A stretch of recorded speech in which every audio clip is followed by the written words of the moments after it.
You know what the hardest part about all of this was? It wasn't losing my leg. It wasn't learning how to walk again. It was stairs.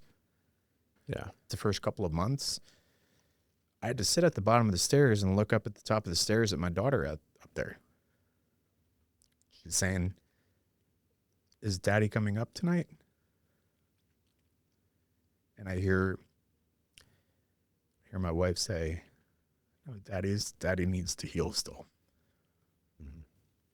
So eventually, after enough time, energy, repetition, work, I got to the point where I could get up those stairs. Yeah. We all have stairs that we're trying to climb.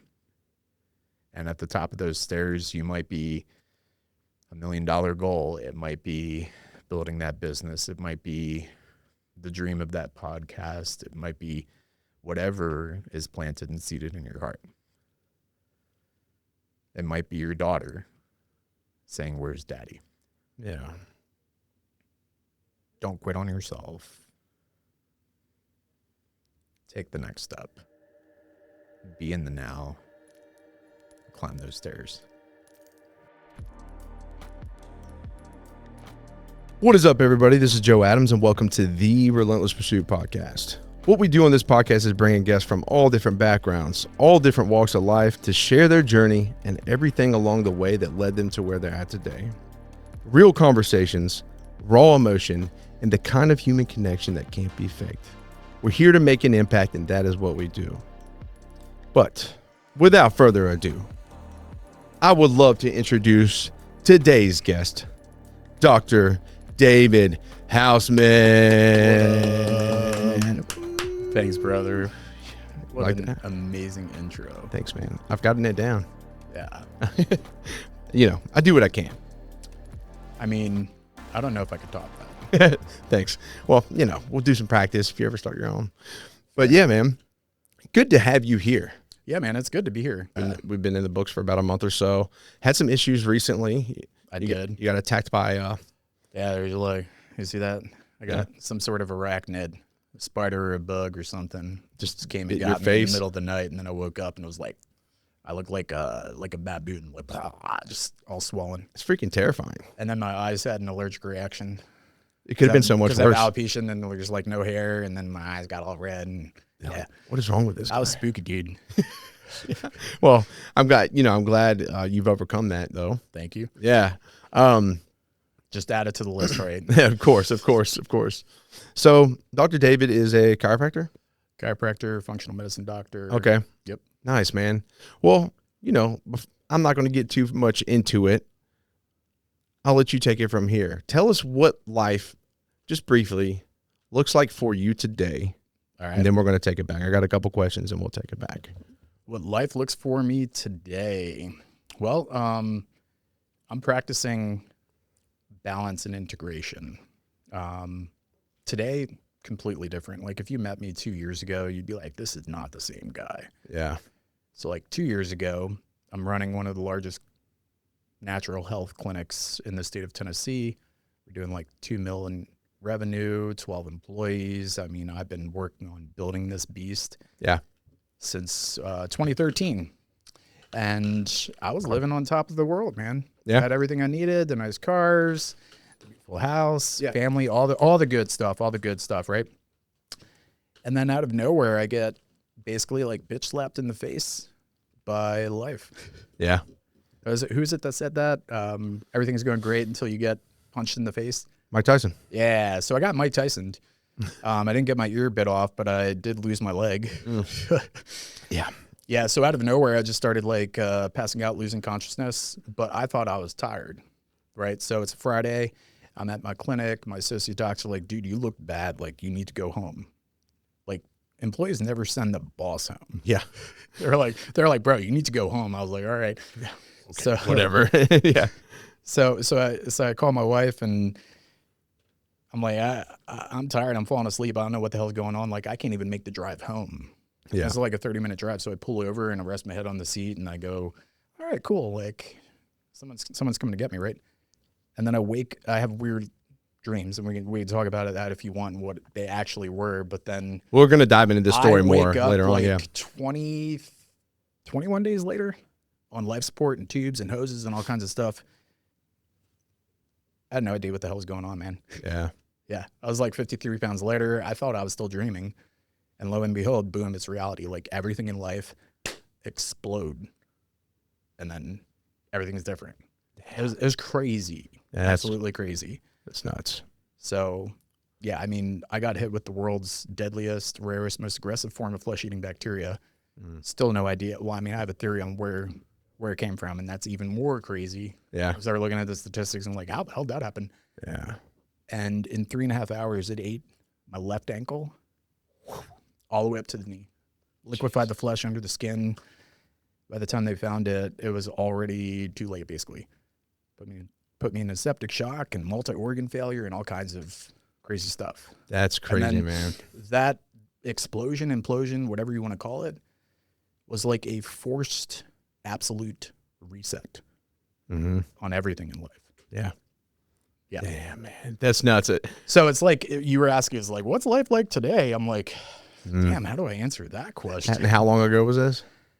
Yeah, that was September of last year, September of 2025. Not long ago. No. Not even a year, dude. Oof. Yeah. So you're going through quite the season. Yeah. Yeah. We're going to dive more into that because I want to ask some more questions related to that experience, right?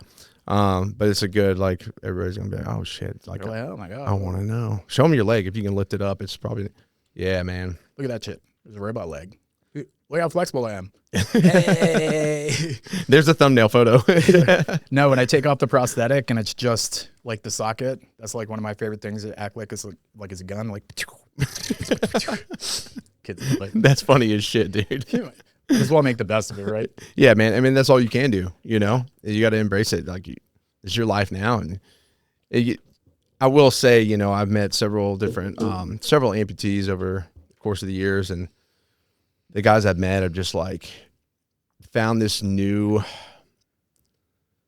they're like invigorated. Like they're doing more in their life since that than they did before. And I could say that for myself. Like I didn't lose any limbs, but since I like almost lost my life and I came through that, like I've dove into experience so much harder.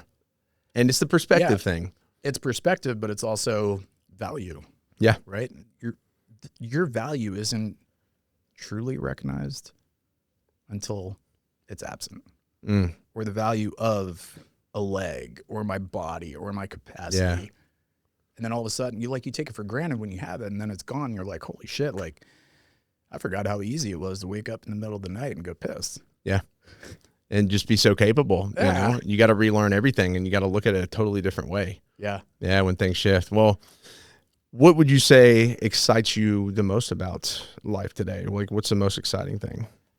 Life itself, man. Yeah. Yeah. I know it sounds kind of cliche, but it's like part of my story is I did die.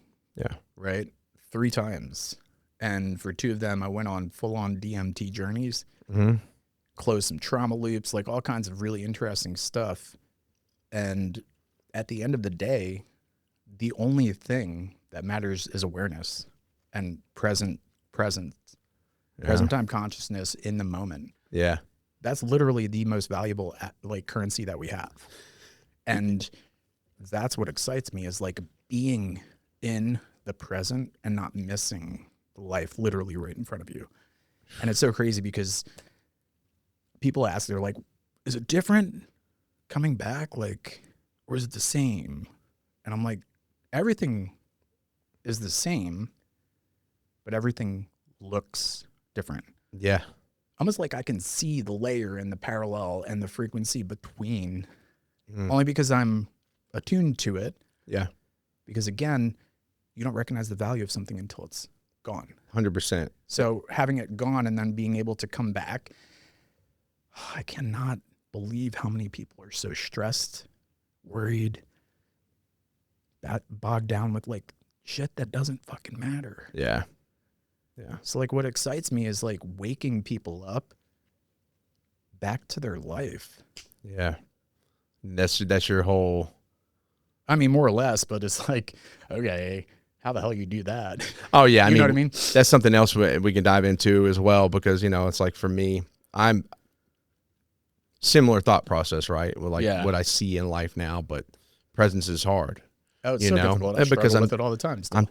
hey, my daughter's going to be 36 one day. Like I talk about this the last several episodes. Like I'm thinking about her life, Right. what I do now, that when she's 36, like I'm thinking that far ahead, and I can't control everything, but there's a lot I can control and do in order to like. But that's beautiful. You should. Yeah, exactly. That's the heart of a father. That's love. Right? Legacies are purpose when you're a parent.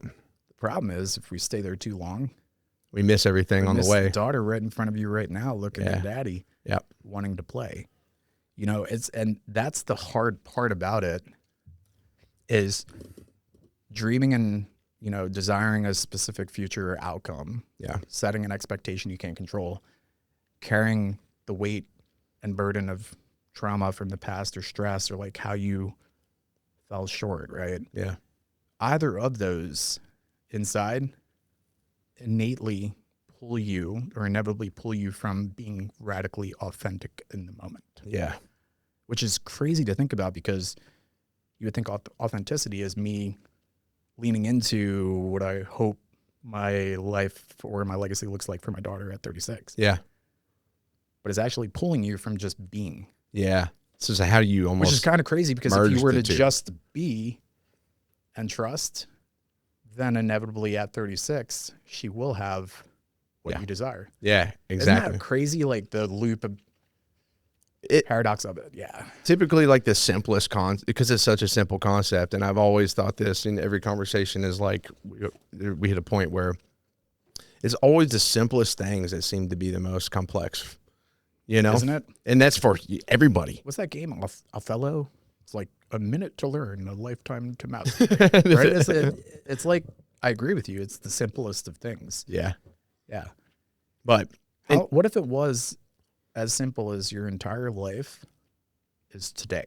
Yeah. It started when you woke up this morning, when you opened your eyes. Yeah. You've been living your life. You'll still live it. And then when you go to lay down tonight and you close your eyes to go to sleep, your life is over. Yeah. Seriously, like if that's all you had, how would you act differently? What would you do differently? From what identity would you show up? Yeah. Think about that. And then the real gift is tomorrow morning, if you have the opportunity to start your next life, you receive the blessing of carrying over all of your life experience from the previous lives. Yeah. We're not gonna get this deep. I mean, that is like, so that's my energy and approach of present time consciousness. Yeah. That sets me back into authenticity in the snap of a finger. Yeah, for sure. Not like you're not promised tomorrow, because that's the negative focus. Yeah. It's the positive focus of my entire life is now, today. I think in gratitude comes into play big time in that. You know what I'm saying? And I said it last episode, man, gratitude is the thing that keeps me going through it all, and I think that's, for me, that's kind of getting to where you're at in that mindset is like, that's what brings me back full circle. When I start getting overwhelmed, I can feel things in my body going like, and I get really stressed out. I'm thinking about all these fucking doomsday scenarios. And I'm like, Joe, dude, just be grateful. Right. And gratitude really centers me in like that presence place. Like, I'm good, bro. Same. I'm here, moving. Like this morning I woke up and I was like, wow, I got that blessing. Yeah. I remember all those previous lives, all those previous days. It's a beautiful thing. Like how beautiful it is. I get to breathe again. Get to take it in. Yeah. Gratitude always anchors me. Yeah. It's incredible how we can forget what we already are blessed with. Yeah. And it so easily happens, because we focus. It's like, I want the new iPhone in October. I don't even know what it is. Yeah. And then you like hyper focus on it and you like watch these YouTube videos on what you think and like you're so detached from what the hell you already have, man. Dude, I've talked about the struggle of the journey, right? But like, that's real. It happens, right? But I gained so much from that. But like, here's the thing, being present in this conversation and listening to you, like, dude, I'm going to be so fucking stoked after this and be like fired up because I gained so much from this, right? Just that gratitude just from these deep conversations. Goes both ways. Yeah. You know, energy exchange, right? And you carry that with you, you know, it's just like when I do ritual with my brothers, like I go away for the weekend, we do ritual weekend, and then I bring this energy. Yes. I harness it and I take it home with me and it bleeds out into everything else in my life. Absolutely. You know, but we'll dive into all that. One question I want to ask you before we go into your beginnings, what are you protecting most in this season, you think? Let's see. What am I protecting most? Yeah. I'm protecting authenticity. Yeah. Yeah. So anything that's addition isn't my approach currently. Yeah. So subtraction, which is kind of weird because you would think that's not necessarily protecting if you're pushing away. No, removing is one of the removing. But the act of removing is actually good for if it's another person you remove, right? Mm-hmm. It's good for both of you. Oh, yeah. Right? Because sometimes, not every room is for you. Yeah. Right? Some bridges are meant to be burned. Yeah. Or maybe it doesn't need to be burned. You just don't cross it, right? Yeah. So the protection is authenticity. I'm protecting. It's the highest level. What is me? Mm-hmm. Because in doing that, I'm going to love better, be a better father. I'm going to be a better business leader, better speaker, et cetera, et cetera, et cetera. Yeah. Yeah. Because in the previous life, well, I should say lives, right? Because of the whole day concept. But 2 years ago, when I was running the clinic and I'm the chiropractor and I was walking with that identity. Yeah. Sure, on the outside, I looked successful. I looked triumphant. I looked well put together and happy and had all the toys and all the money. But I never really showed people me. Mm. And then when everything was like caving in, like employees were leaving, people were quitting because they never really saw me. You want to think about, they might have fought for the brand, might have fought for the clinic, might have stayed as long as they could for patients. But had they seen the real me, they probably would have planted their feet and stayed for long. That's interesting. I haven't looked at, I talked about my brand's shift, and at one point, it did look like, oh God, look at the brand's growing fast. Got the whole team, got there's photo shoots, all this stuff. It looked great and it was great, in its own way. But again, like I resisted putting me out there to the degree I am now because I had all the stuff, kind of like the superficial of it, right? Right. And then not until I was forced to strip it all down. And then like, Joe, how do you move forward from here, from your back? Be as authentic as possible. Build this on authenticity. That's the authenticity factor. It's not fully revealing and showing yourself. Yeah. Because you're scared of being judged. You're scared of being rejected. You're scared of not being enough. All that inner self-talk. Fuck that. But you know what the problem with that is? You actually rob the world of your giftings. Yeah.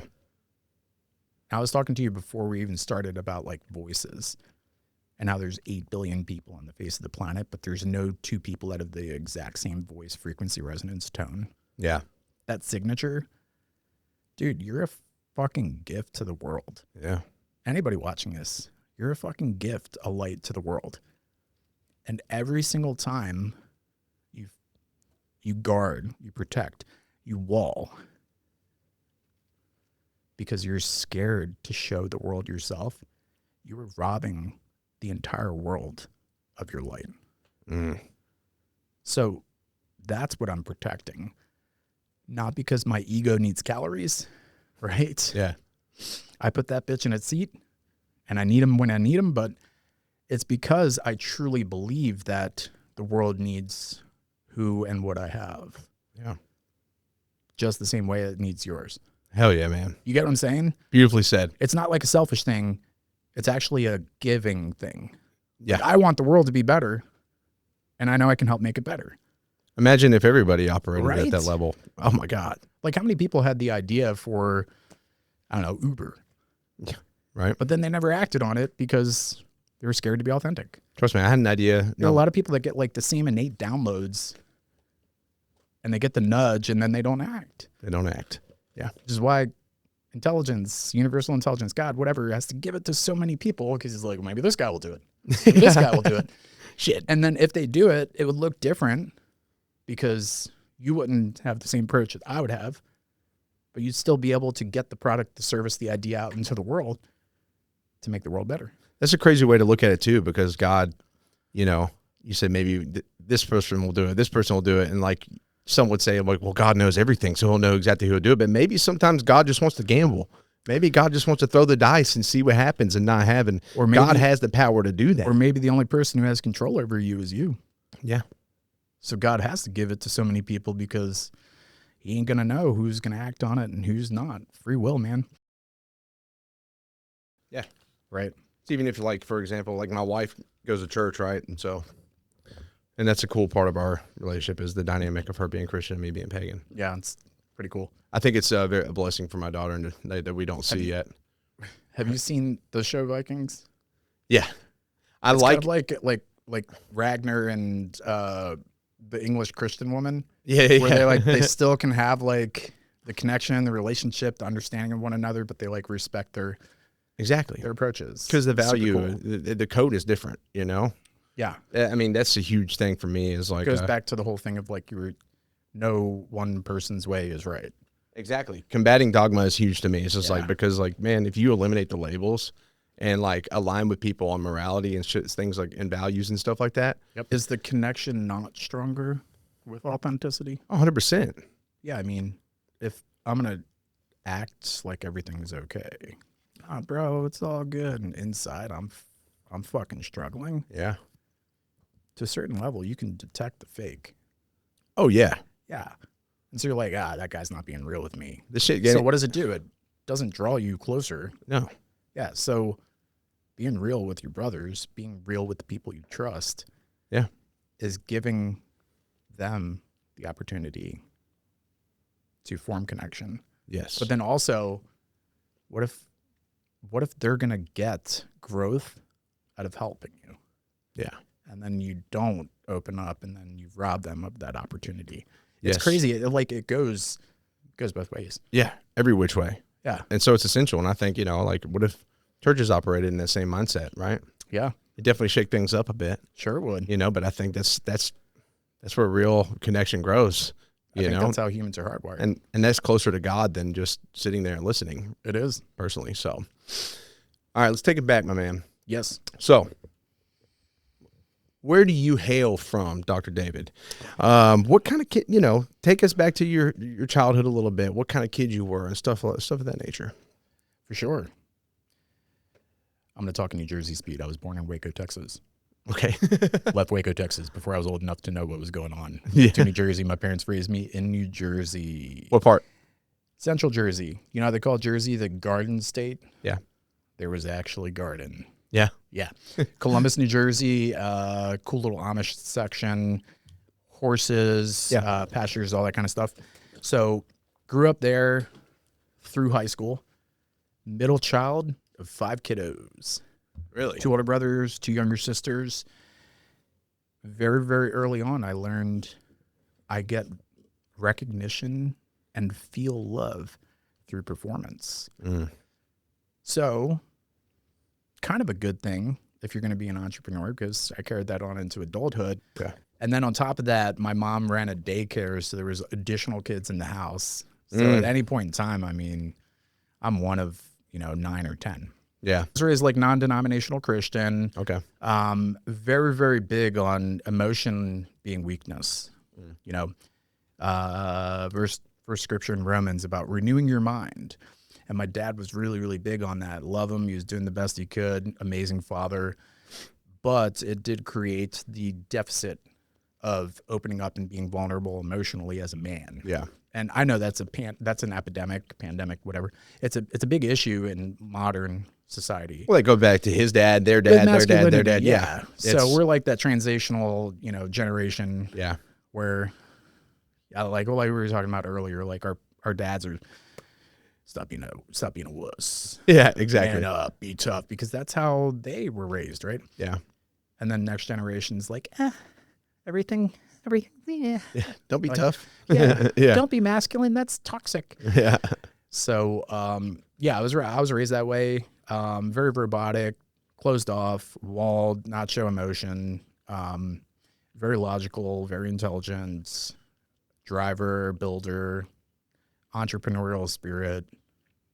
What would you say shaped your view of success, given the entrepreneurial thing? A couple different things. I mean, being the youngest of 3 boys, I would always get the hand-me-downs, right? So I'd get like the shoes that no longer fit, the clothes from the older brothers.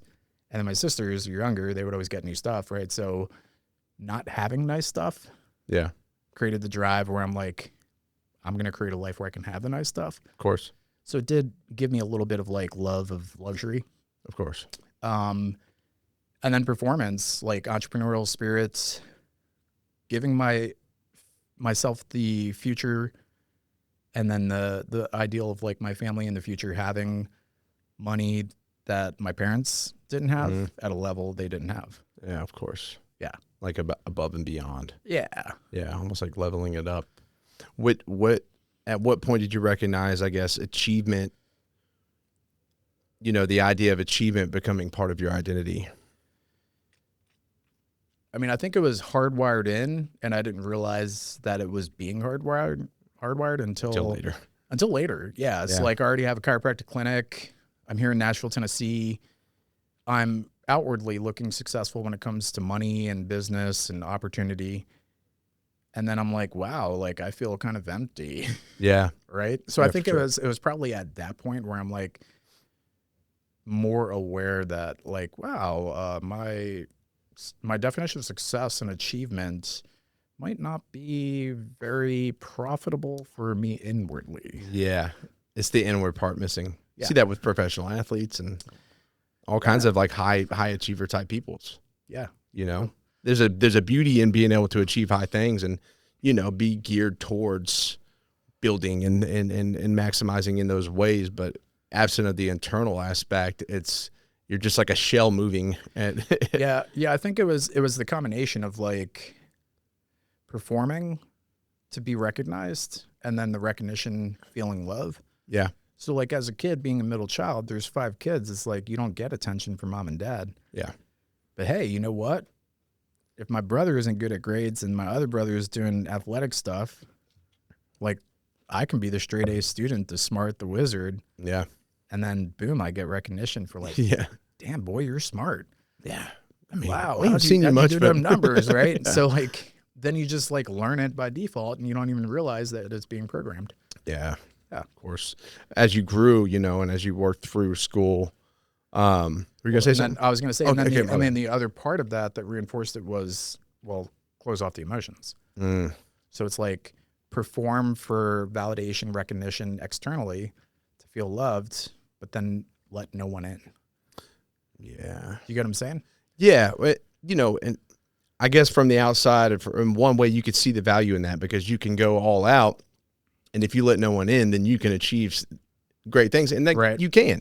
But I'm saying it was the opposite. It was when I got older, realizing that is not the way forward. well, yeah, like the value in being able to take things to that level, but Right. still allow things in to build that part of you. Yeah, for sure. You don't want to get there in your 60s or 70s and be like, dude, I achieved all these things and it's great for my family and their future and all this shit.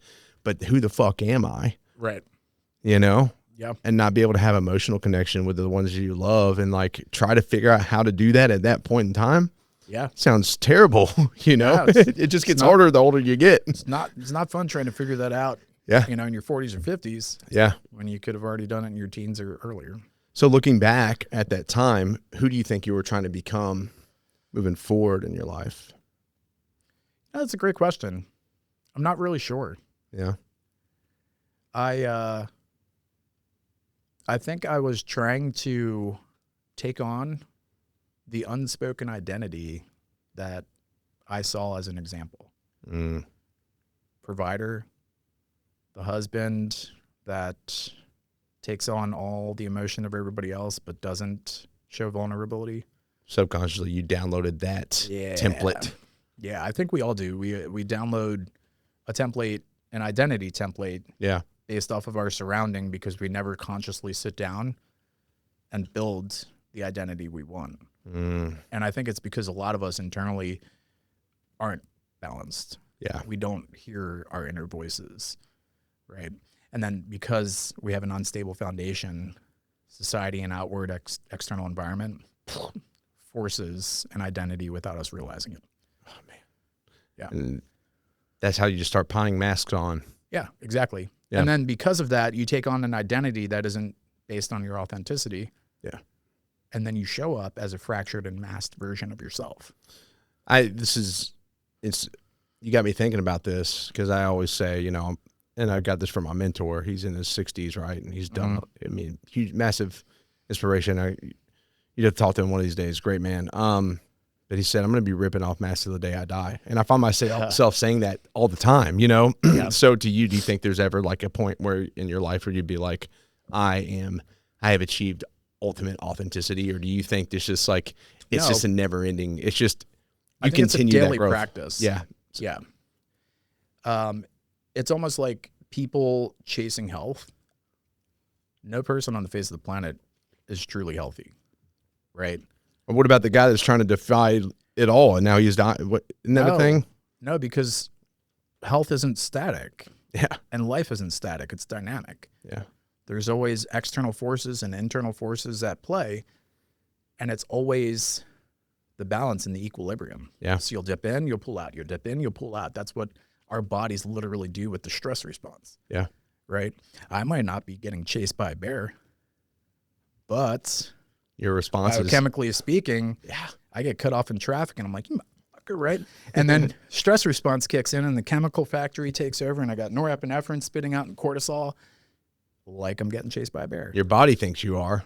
And but you're then not. Yeah. if I was a caveman and I was getting chased by a bear and then I finally get to my cave, I can sleep it off for 18 hours. Yeah. When I sleep it off for 18 hours, I get back to homeostasis and balance, right? Not in modern society. No. Get cut off in traffic, blah, blah, blah, and then I get a phone call. And so we're always dipping in and out and nobody's perfect, right? Yeah. So as a chiropractor, I'd have people come in, I'd show them their spine and how jacked up this is and fucked up your curve is and all this stuff. And I'd have people ask me, well, what does your spine look like? And I'd be like, it's fucked up too. Yeah. You know what I mean? Because I'm not perfect, but I can still strive to be better. Yeah. And so that's my approach on authenticity and my firm belief that I will never fully always be authentic. But I can say this now, I'm way more authentic than I've ever been. You're the most authentic version of yourself Yes. today than you were. And I believe that I will continue to tap into that more and more. Yeah, for sure. Yeah. When did you first realize the world admired someone you didn't fully recognize? Great question. I think when it was too late. Yeah. I think it was when I was at the end, my heart stopped and I coded the first time. And I found myself in a void of absolute white. So you didn't find that, not in childhood, but until that void moment. Yeah, because I think you said, at what point did I realize that the world's Admired someone you didn't fully recognize. Oh, I got the question backwards, I think. Yeah. Yeah. No, because at the end, you look back and all the relationships and why people were there, and you revisit some conversations and some traumatic experiences because time became irrelevant. Your brain releases DMT, this chemical that's end of life chemical, and you tap into these parts of your brain that you normally don't have access to. Yeah. And I might have been out for 1 minute and 42 seconds on the medical record rate, but I was on a journey for like 2 weeks. You know what I mean? So like time became irrelevant. But I think when it's the end and you realize that's it, there's no more, it's very easy to have that forced realization that where you place value before, how you showed up before, the identity from which you approach things, misled people. Mm. They Yeah. appreciated things about you where you're like, well, It's not even who I am. That wasn't even the real Dave. Yeah. Yeah, It's crazy, isn't it? it is. And then when you change, People leave. and they tell you you've changed, and it's like, rather than, one thing I've learned is like embracing that and be like, yes, I have. Thank God. You know? This is me. I choose me finally. Yeah. Sorry, you're not on. Oh, you don't like me? Okay. Wait, I'm supposed to stay in the same place I was years ago? Yeah. I have a friend that I've been working on boundaries and non-negotiables with, because without naming names, he's like very internal, right? So he's like self-voice guided. Mm-hmm. Like we have 3 inner voices: our ego voice, our self voice, and the innate voice. Yeah. So his voice architecture is like all self voice, so loud it drowns out, the other 2. And when someone's really in their head like that, they allow other people to take advantage of them, to push them, to influence them, because their ego voice is suppressed. So it And can't they protect don't them. speak up for themselves. So I'm getting somewhere with this. So I'm working on him with it. I'm like, ego voice is okay. Tap into your ego voice. Feed your ego voice. It's there to guide you and protect you, though. Guard and protect, like a bodyguard. Yeah. You can't let it have the driver's seat all the time, but it needs it. So he starts speaking up and setting his boundaries. And he's like, dude, it's like causing me all these fucking problems. Like people are pissed off at me and like blah, blah, blah. I'm like, good. Because they can no longer take advantage of you in the way that isn't true to who you are. Yeah. People are used to having access to you, seeing a version of you. And then when all of a sudden you put your foot down, you draw the line, they get pissed because they don't have the access anymore. They can't take advantage of you the same way. It reminds me of something. Have you seen the movie Inside Out? Yeah. Animated movie. The emotions are in the head. They're kind of like watching. They're like on a ship, pretty much, right? My Like, kids love that movie. yeah, but it kind of goes along with what you were talking about, the different voices, right? Like, in the movie, when one of those emotions takes control and it's behind the wheel, shit just starts going haywire for this little girl. Like it affects whole thing's fucking cave in. yeah. But like, it's the same thing with those voices, man. Like you allow like one of them just is like, no, I'm putting you in the cage. I'm taking the wheel. It's like going to steer you in a direction that's not your path, essentially. Right. So allowing every voice to kind of come in and play the part as it's supposed to, like letting go of control, recognizing all of them and giving them the opportunity to have an equal seat at the table. Yeah. When people tell me they've killed their ego, I'm like, shush. Dude, ego. That's one of the most bullshit. Yeah. I mean, there can be moments where you do to realize certain things. You suppress it, but you never kill it. But killing it, when they say that, like, I've killed my ego, it's like, okay, well, that's, to me, is a very egotistical thing to say. I've done toad venom and 5-MeO for like plant medicine ceremony. Yeah. Earlier, before any of this stuff happened, when I was on this journey of like, I need to tap into my emotions and like be a better version of myself, that experience was nothing like the real thing. Yeah. And I did have this like ego death, or at least I thought at the time. And looking back on it, I can tell you from experience, the ego death that I had was 50% because I thought that's what I needed. And really looking back on it, I'm like, shit, I like totally denied a huge strength of my personality and my innate wiring. Yeah. That's a pretty wild realization though. Yeah. Yeah. And I'm like thankful that I did it, because had I not, then it wouldn't have been like truly reinforced. Yeah. With this experience with the losing my leg and everything. Yeah, for sure. Now, I guess rewind back to, past childhood, right? Yeah. Obviously you go through college and stuff. You have to go be a doctor. I don't know if there's anything you want to touch on in that frame before I shift into like walking us through building your clinic. I mean, nothing too crazy. Yeah. I just kind of like, I was raised, non-denominational Christian, this like biblical research, teaching and fellowship ministry. And I'm grateful for the whole experience. It really taught me understanding of life and, spiritual principles that I still use today. Yeah. Right. But that depth of like really diving into organized religion and all that kind of stuff, I think I rebelled the moment I like left parents' house.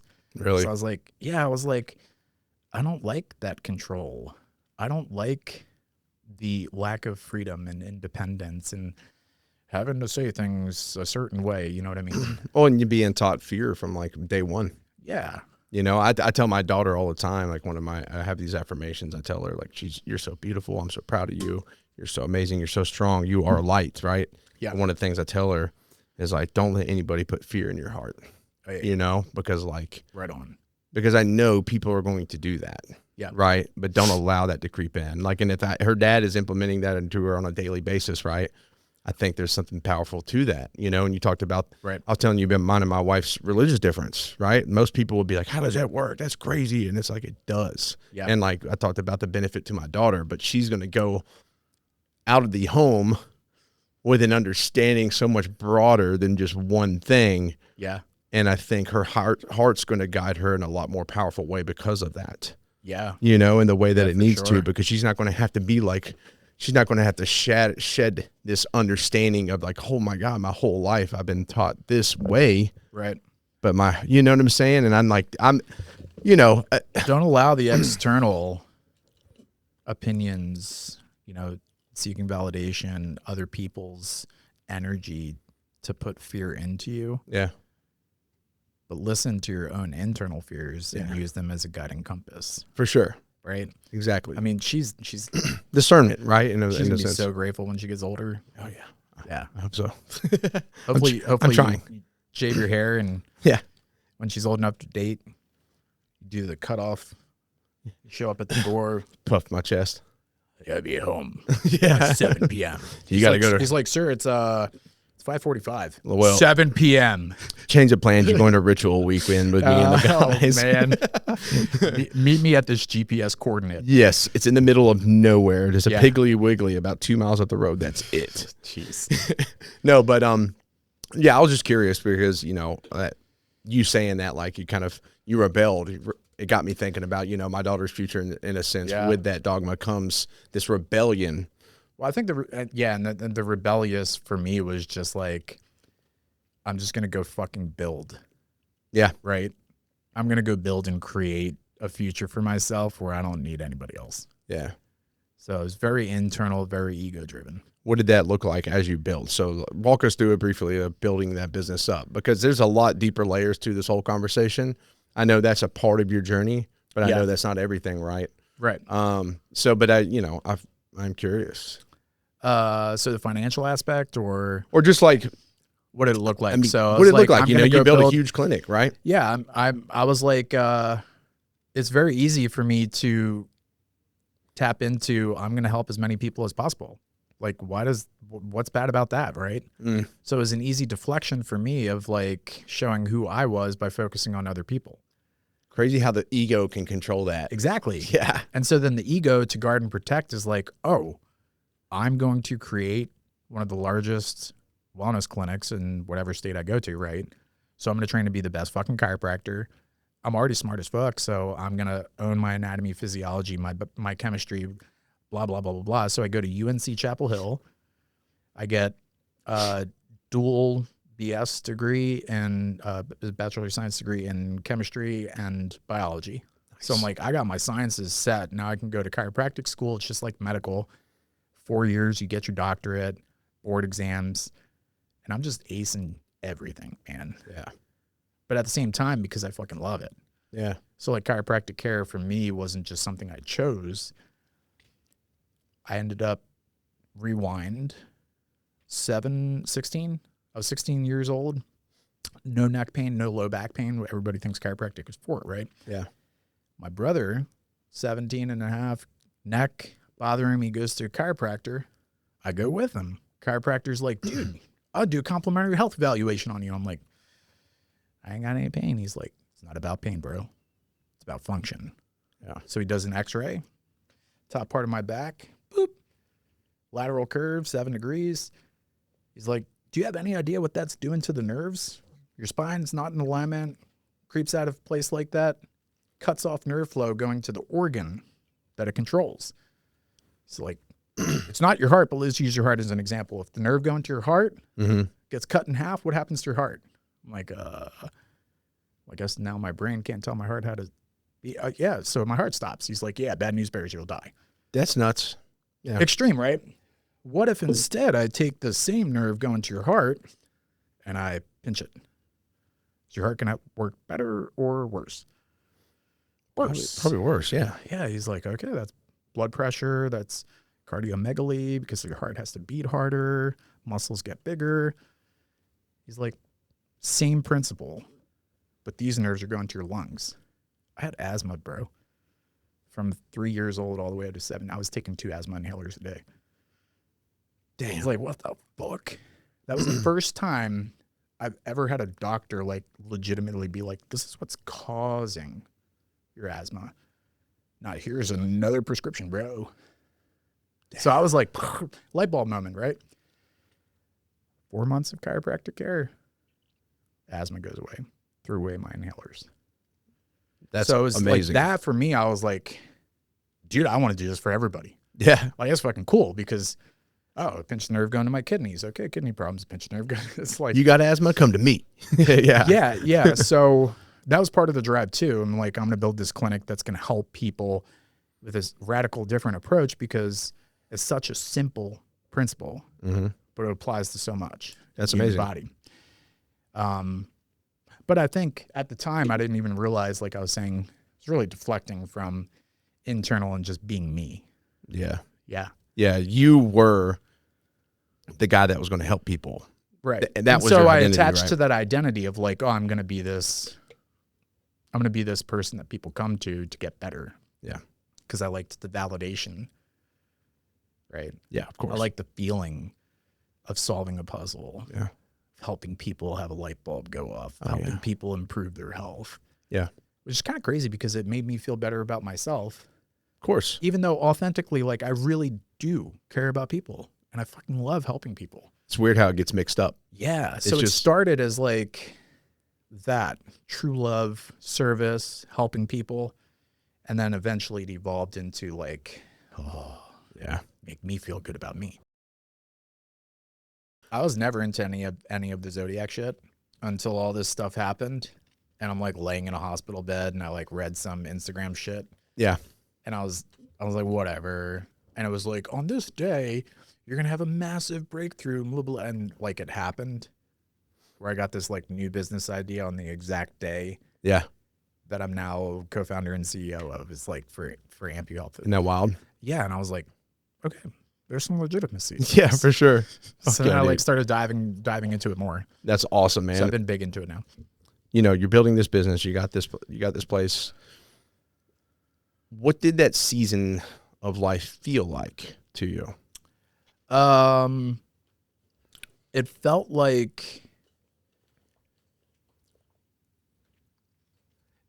being tethered and detached from myself. Right? So there were like experiences and moments where it's what I wanted, what I dreamt about, the family, my kids, right? But then the weight and burden of this thing that I built being so much tied to who I am and that identity where it may be not present. So it's like being in the moment, like being with my kids or like being with my wife, but not being able to be present because I'm so burdened and weighted down. Yeah. With not being present as the doctor, the chiropractor, the healer, blah, blah, blah, blah, blah. Yeah. But then also just the weight of running a clinic of that size and like 90 grand a month in overhead. Good God. So as an associate doctor for the first 2 years in Tennessee, I think I was on a $55,000 salary back in like 2012. So taking the leap of faith from that to now I got to figure out how to generate $30K a month just to pay my overhead before I can pay myself. Yeah. Very time consuming, energy consuming. It's like having a child. Yeah. So There's something to be said about that. Like I didn't have near that much overhead I went into, right? But as a solo guy, Yeah. with a plan, and I don't have a job for somebody to come like, be a chiropractor in there, or like, I didn't have spots to fill. It was just like, Right. hey, I need to have faith there's going to be some tenants that our energies align as far as like what we course. offer, right? Yeah. But I will say, after leaving that space and pivoting, so much more growth has come from like much less as an individual and for my business in a way, right? And like how I operate it. And then as it grows, does that make sense? Like, Totally makes sense. There's Less is more. So all this shit happened last year. I closed my business, filed bankruptcy on the business to wipe the debts from a hospital bed. So it's like I lost 53 pounds of my body and muscle mass and all this work to get into the physique I was. I looked down, my leg is decimated. I lost my leg. I lost my business. I lost my income, like everything. And people are like, man, that must be so horrible. Like you lost so much. And to your point, with so much less, I actually felt freer than I ever have. Yeah. Well, because a lot of your identity too was poured into like who you were physically, your muscle mass and stuff. Like a lot of us physical men, we put so much weight into So much. our physical prowess, I guess you It could was a say. huge part of my identity Mm-hmm. is control over my body, the health that I built, looking the part of what I was preaching, living the part of what I was preaching, and relying on this like physical body and this chiseled stature. Yeah. Because of the deficits of like being vulnerable and open and authentic, I could just use my body to fucking plow through, push through, dominate, overcome. Look at me. Yeah. And then all of a sudden it's gone. I'm a force. Yeah. Of course. Yeah. So it's a question of like, wow, what the fuck? Who am I? Yeah. And you're looking in a hospital reflection of the window at yourself at 2 a.m. in the morning. And you don't even recognize them. Damn. Would you say at that time, obviously you got two perspectives. At the time, did you feel fulfilled or were you performing? Did you feel at that place? And now looking back, what would you say? So at the time, I felt like fulfilled. I was like, this is awesome. Like people respect me. People look up to me. They think he's a badass, blah, blah, blah. And it's like, really, bro? When you look in the mirror, I knew I was like not feeling like I was showing up as who I really am. Yeah. And then I think about the reflection of the guy in the mirror versus the reflection of the guy in that hospital window. Yeah. Like, whoa, that's really who you are Yeah. in the hospital window. Mm. It's crazy, man. Remove you wipe the fog off the mirror. Yeah. Yep. And the thing is, my hope is that it doesn't take that much adversity, trauma, and loss for people to have that same experience of looking themselves in the eyes in the mirror and remembering who you are. Said it before. Someone said this to me, and there was like, more people need to have a near-death experience, and not in like a, in a sense, like because the perspective you get, right? It's at that point in time, there's nothing left. Yeah. It forces the perception, the lens, all of it to shift. And it doesn't mean I want people to go through what you did or I did, right? I would never wish that on somebody, but shit, if everybody could just like have it, yeah. my God, so many more people would wake up. It goes back to the authenticity side. Like, but from our experiences, us working towards being our most authentic self, we're able to hopefully influence other people. Yes. To apply those principles within their life without having to go through such an experience, right? It's kind of like that Maya Angelou quote where she says, like, you shining your light gives people permission to shine theirs. Yeah. I can't remember the exact quote, but it's the same type of thing. Like when someone walks into a room and they don't demand presence, attention, right? They're very, very movement into the room and the energy they emit turns all the heads. Yeah. That's someone walking in authenticity. Yeah. And then on top of that, when you can tell like they don't give a fuck what anybody else thinks, or they're not chasing anybody else's opinion, but they're doing it from a place of love. Yeah. That's magnetic. 100%. It gives people permission to be like, oh shit, I can be myself too. Mm-hmm. So not in a way where it's like you walk in the room and you're a fucking asshole and your ego and like all that stuff. You can tell. Yeah. People can feel that energy difference when someone shows up and they're just them. Yeah. You're like, fuck, man, I want to be like that. Mm-hmm. I don't want to be like Mike. Yeah. Right? But I want to be like Mike. Like if Mike is being authentic. For sure. I don't know who Mike is. Yeah. I think I meant Michael Jordan. Yeah, I think so. I was like, there's I a wanna be movie like Mike. Be Like Mike, right? With like Yeah, little yeah. Bow Wow or something. But that was a reference. Yeah. If I'd met you at that time in your life, what's something that would have surprised me? Earlier? Yeah.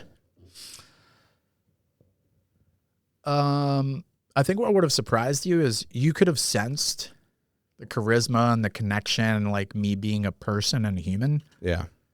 but the lack of depth, which is like the irony, because as a Scorpio, like that's what I really, really crave Yeah. is depth and connection and like real, not the bullshit, not the surface layer.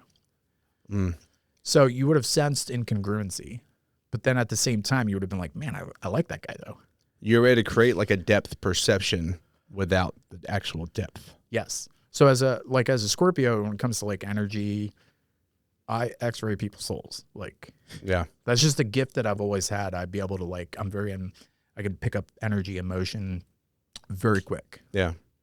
Like judge a book by its cover, but I wouldn't judge by a cover. I would judge by depth, Yeah. Yeah. but then I would never give my depth, Mm. like open up. Interesting. Yeah. So it was like a fractured mass version of myself. So I think what would have surprised you is like, you probably would have been like, man, I don't feel like he's being real, but then you'd be surprised because you'd be like, oh, I like him.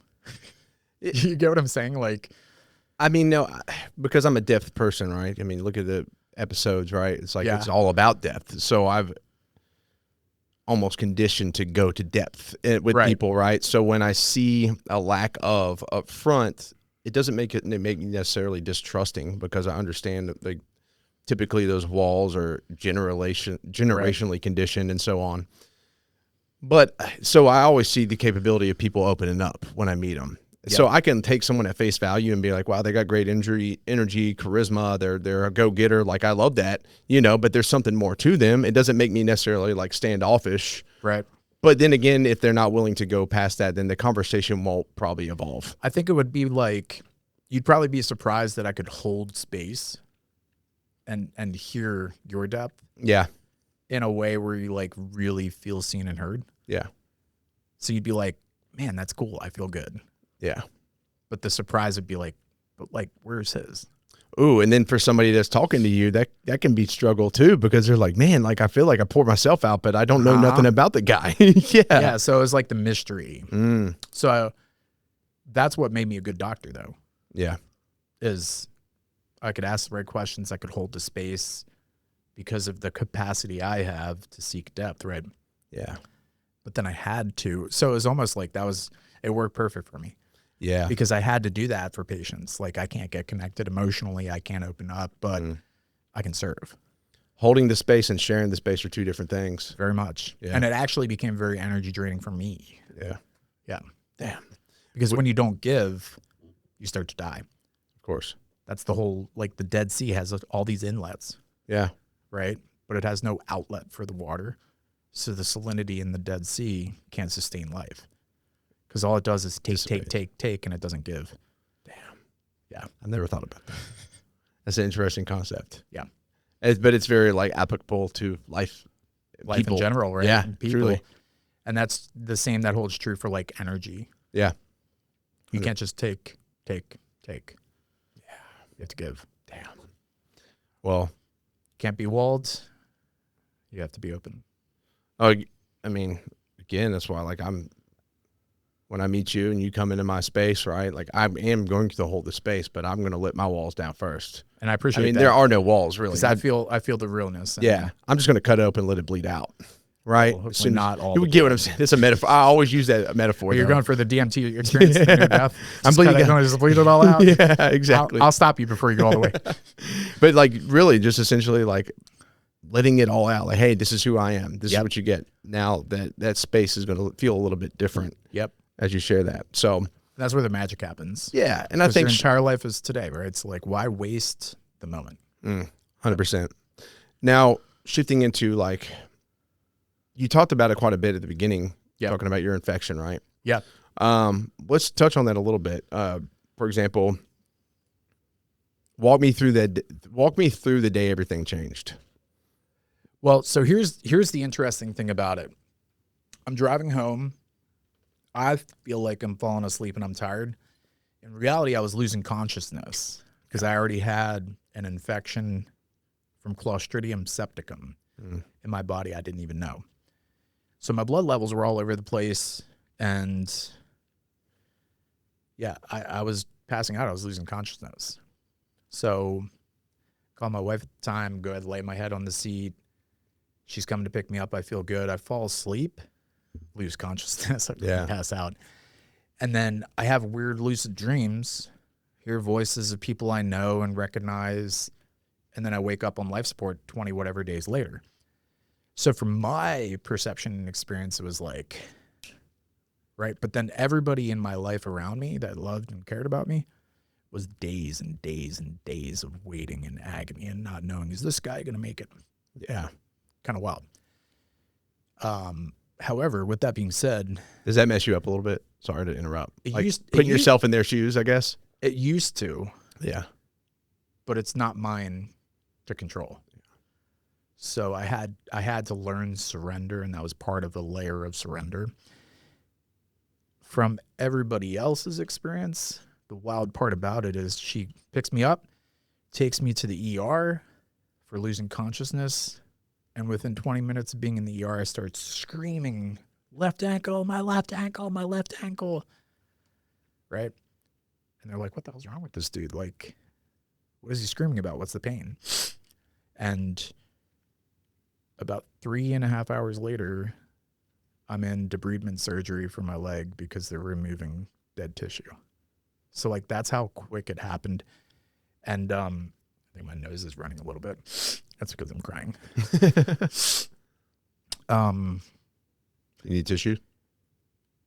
No, I'm trying to figure out how deep to go. Well, let's keep it really simple. So when I get there, I'm having full-on conversations. I'm telling the nurse practitioner, the doctor, my whole health history, and like, we just went to Italy and like all this stuff, right? I don't remember any of it because it all transpired, and then they figure out there's flesh-eating bacteria in this dude's leg, and then immediate debridement surgery. They have me back there. They're cutting out as fast as they can, cut flesh until they get to fresh blood, or you lose the patient. So It's you like don't one of the highest code events. And then my heart stops in that surgery. So what happened is my heart stops. I go on a DMT journey. That sequence happens with the brain at end of life, and all the short-term trauma is erased. It's like researched thing there. So it's kind of a gift and a blessing that I don't remember any of that trauma. Yeah. Because let's just say I was a witch burning at the stake in the Salem witch trials. And I'm like, and I'm like melting. I wouldn't have remembered it. That's pretty Like when I wild. pass over to the other side or whatever. Yeah. So God and her infinite wisdom, greater intelligence, like that's the design of the human brain. So it's kind of a gift, but then at the same time it sucks because I don't remember any of it. Yeah. So when I wake up, I'm like, where am I? I was like, am I in Pennsylvania? I don't even know why I asked that. And I had to piece everything together from medical records, doctors telling me stuff, my wife reliving it through the horror and trauma in her eyes. It's like, that part sucked. Yeah. So that was my experience. That's crazy. Yeah. So you don't remember them. You don't remember a realization of it being life-threatening. You don't remember making a decision to amputate, any of that. I don't remember any of that until waking up. So then I wake up on life support. They pulled a tube out of my mouth. I got hoses all over the place. I'm 53 pounds lighter. I'm so weak I can't even lift my arms. And they're like, you had an infection. We had to cut some tissue off your leg, but it should be good. And, like plastic surgery will look better. I'm like, plastic surgery, tissue off my leg? Like what? And then they had my leg wrapped in wound vac. And it's like 3 days of laying in that bed, not being able to even like lift and look Yeah. or see what it looks like. And everybody's like sugarcoating it and beating around the bush. And then 4th day comes along, they come to change the wound vac, and I saw it for the first time. I was like, what the fuck? This isn't a dream. It's real. So I still thought I was like dreaming. Damn. And you look down, my leg was still there. What was left of it. It's crazy, man. And then I go to look down, and this pain on my abdomen. I'm like, what is that? They're like, oh, we had to cut your entire abdomen open too. I'm like, what? Like, what the fuck? What's going on here? So I have pictures of like first time I saw my leg. Pretty intense. Yeah. 4 days later, they pull the wound vac off, and I go to lift, and I'm like, the abdominal incision. They're like, yeah, we had to do this 15-inch cut all the way down your stomach. Yeah. The infection wasn't just in your leg; it was also on your large intestine. We had to cut part of that out. So I'm like, what? Like, my leg is missing. My stomach's cut down, like my abs I worked so fucking hard on, like all this shock. And then not being able to do anything about it. Cause like I couldn't even lift my arms. Yeah. So I'm just like laying there, and I just have to like fucking take it all in. Mm-hmm. But I was able to like look down or like with the phone, take the picture. And I was like, that's when I was like, this isn't a dream. Yeah. And still didn't even understand like what infection. Like I still didn't even understand it was flesh-eating bacteria. Like what? Like how's that even happen? They're like, oh yeah, you went into septic shock, multi-organ failure, your liver and kidneys shut down. You're still on continuous dialysis right now. Machine, like Jesus. It's a lot to take in. Your digestion isn't working. You're being fed through a tube right now. I was like, what? Like I was so healthy. My body was incredible. Like how'd this happen? And it wasn't until like way later that I figured all this kind of stuff out and like how I got it and whatnot. But the hardest decision was looking down and then weighing between the options of like 17 reconstructive plastic surgery, cut your latissimus dorsi and put that down there and skin graft your thigh and put a pig ligament in and like all this stuff. And you still can't even like lift your ankle. Yeah. You'll have permanent foot drop. You'll have to wear a boot, take pain medications, and like mutilate your body to try and hold on to what was. Yeah. Or fully surrender and make the decision to just cut it off and figure out how to move forward. Yeah. So I did. I decided to amputate. Damn. And even then, they didn't even know it was going to be above knee, below knee, through the knee. It's like so many variables even with that. And I couldn't even do it until I stabilized. Because when I woke up and I was at that point, I was still losing blood somewhere. My hemoglobin levels kept dropping. I was getting blood bags every day for blood transfusions. So it was like 32 blood transfusions. Still on that journey, even through all that, before like I could even cut the leg. Jesus, man. Yeah. That's intense. And then the abdominal incision ended up having like hematomas develop underneath of it. So they had to cut that open again and remove the hematomas. Then my digestion wouldn't kick back in. I ended up having abdominal obstruction. So I had a third abdominal surgery. It was a lot. That's heavy, bro. Yeah, it was like 62 days. Honestly, didn't know if I was going to get out of that hospital. Jeez, man. And the whole time, all I wanted was just like, get me home to my kids.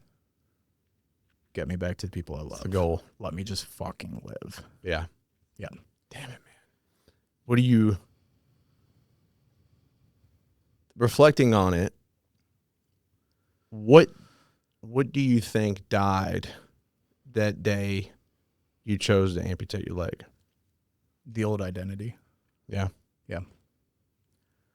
The strong, put together, outside, well-rounded doctor, chiropractor, perfect health, right? The fake and the masks, they all died. Yeah. Because when you decide to just literally cut it off, that act in and of itself is the surrender. 100%. But it's also the spark of lighting the fire. So it's like this build up and lead up. I'm laying in the hospital bed and I'm weighing the pros and cons. I'm weighing the decision. I'm looking at the reality of my business crumbling. I'm looking at the reality of no income, financial ruin, my body, like all of it, right? Yeah. So I'm stacking the sticks of this fire, but it's like the fire isn't lit until I was like decision made. Yeah. And then the spark and the flames, and it's like by identity. And then I sat there for days and days and days and days, all the uphill and downhill with the blood and trying to get back to stability and organs turning back on. And it was reconstruction and lab work. Yeah. That's where all of the real deep dive and piecing things together and rewiring and building from what remained happened. I was going to ask, what hurt more, like losing your leg or your business or your identity? But I think there's all aspects of your identity at the time. I think what hurt most is the realization that so many years of not giving who I really am to the world were lost. Yeah. So it was the regret of what wasn't, not what material, financial identity was lost. Did you realize that in the hospital? Yeah. Yep. Now, because it's like, oh, I can't go and do that anymore. Or what if I don't ever get to hang out with those friends again? Yeah. What if I can't go on that trip and take my kids to Italy again? And then I'm like, oh shit, well, when I was in Italy, I didn't do X, Y, and Z when I was there, and I could have did it because I always just assumed there's always tomorrow. Yeah. Right? I didn't call my dad and tell him that one time he opened up to me emotionally and should. Like, all those things, I think, were the hardest. It's realizing that you didn't take advantage of what was there right in front of you when you lived it the way that you could have, because I was too worried about holding on to an identity that wasn't actually me. Yeah. That's tough, man. Yep. And it's something you got me thinking about. It's like we oftentimes think that we need the trip to Italy or here or there to like maybe pour that same energy into our wife and our kids, right? Oh, man. And I think the perspective is like, dude, we can pour that same amount of love and energy, and it doesn't make a difference to them in our backyard or in the living rooms, Right. Like you could do that here. It's not about where, what, how much. Yeah. It's about who. Yeah. And presence. With this being, not even a year ago. Yeah. When you tell me this today, what do you feel when you do tell me this whole story?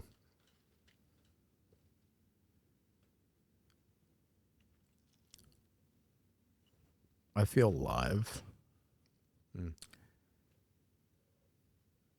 I feel alive. I feel connected. I feel in calling. It's a hard question to answer. Yeah. Yeah. I mean, if you want to because think feelings, like if you were to ask me what I feel grateful. Yeah. I feel happy. Yeah. I feel fulfilled, satisfied, right? All words that could be a feeling. Yeah. Right?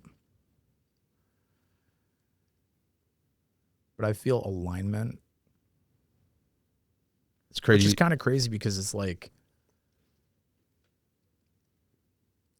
I could sit here and want all of the things I had before.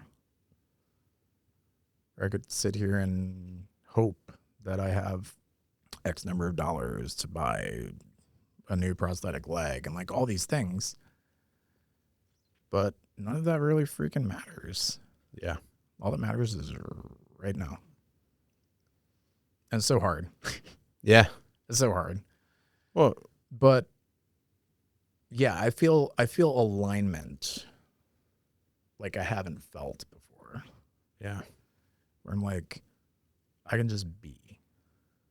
And then the act of me just being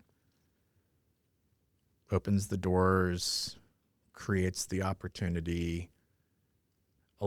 It brings the connection. I was telling you before, it's like, I get asked often when I tell my story from people, like, what do you take from that? Like, oh my God. Or people will say like, oh, everything just happens for a reason though. And I'm like, oh, fuck that.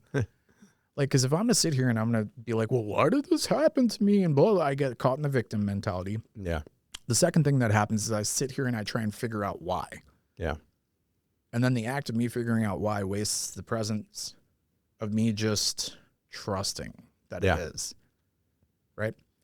So it is all perception. It is all mindset. Everything doesn't happen for a reason. Everything happens exactly the way that it should when it should. Exactly. So the gratitude in that. Yeah. In all but of then it. also just trusting that whatever happens is because of who I am, when I am, and from what identity I'm acting or approaching it from. Yeah. Or another way of saying it is like, regardless of what happens, I already know and trust and believe that I've got everything I need within me because of who I am and my connection to innate, that I'll be okay and I'll figure it out. Dude. And if I don't, then it is. It is. I tell people all the time, if I could go back to the driving through that on my motorcycle, riding through that intersection and getting hit, I would go back.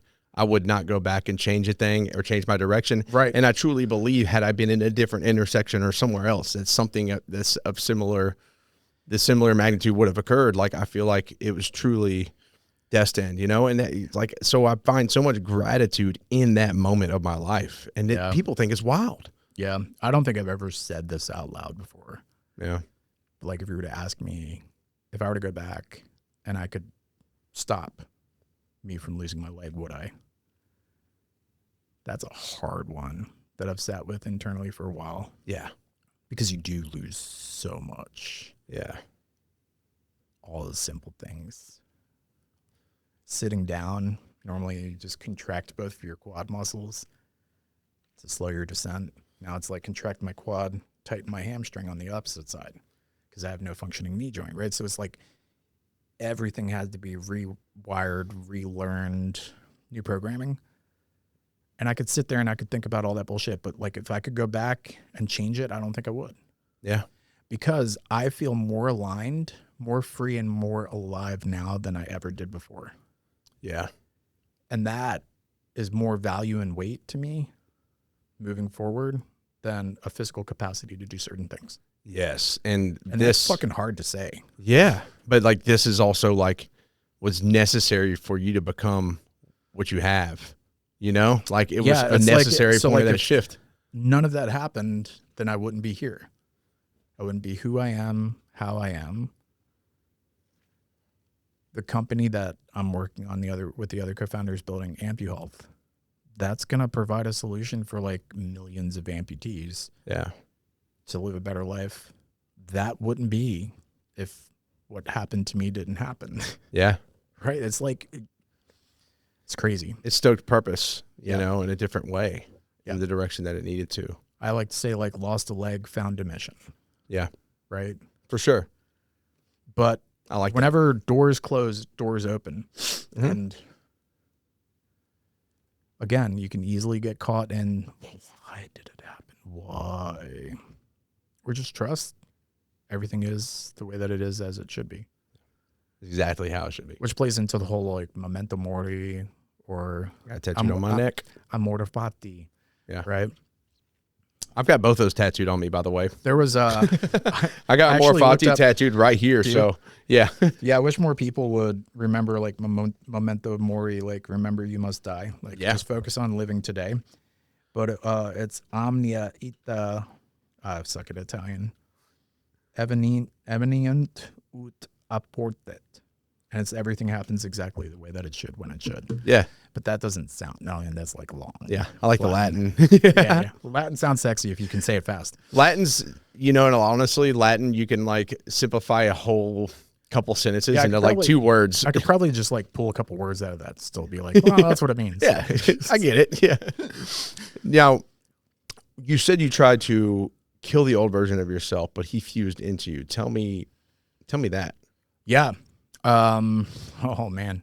So first DMT experience, I'll just go through it kind of like fast, and then maybe we can do a whole other deep dive on I love it. that. Right. First DMT experience is like complete white room. Like in the Matrix, when they go into the white void and it's like a loading Yeah. center where you can just like load anything into the queue they want. Yeah. No walls, no corners, nothing. And then this like shadowish humanoid figure starts approaching. And I'm like, that's got to be God, right? Like, okay, this might be the light at the end of the tunnel, but it's not a tunnel, it's a void. Yeah. It's infiniteness. And he approaches me, but then it's not a God voice, it's a Dave voice. It's my voice, but older, wiser, like all knowing. And I'm like, shit. Like, you're going to listen to any voice. The voice that's going to hit you the hardest, the fastest is your own voice. Mm. So it's kind of cool because it's like, oh, my creator's talking to me in my own voice. Yeah. Right? It says, you're going to be here until you get through this queue. If you don't want to go through it, then you can move forward elsewhere, right? More or less, like paraphrasing.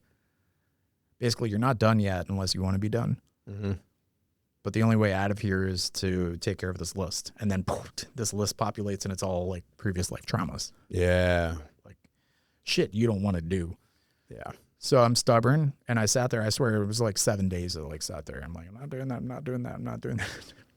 And then I like tap the first one, it loads and the void turns into the experience. I'm back in that moment.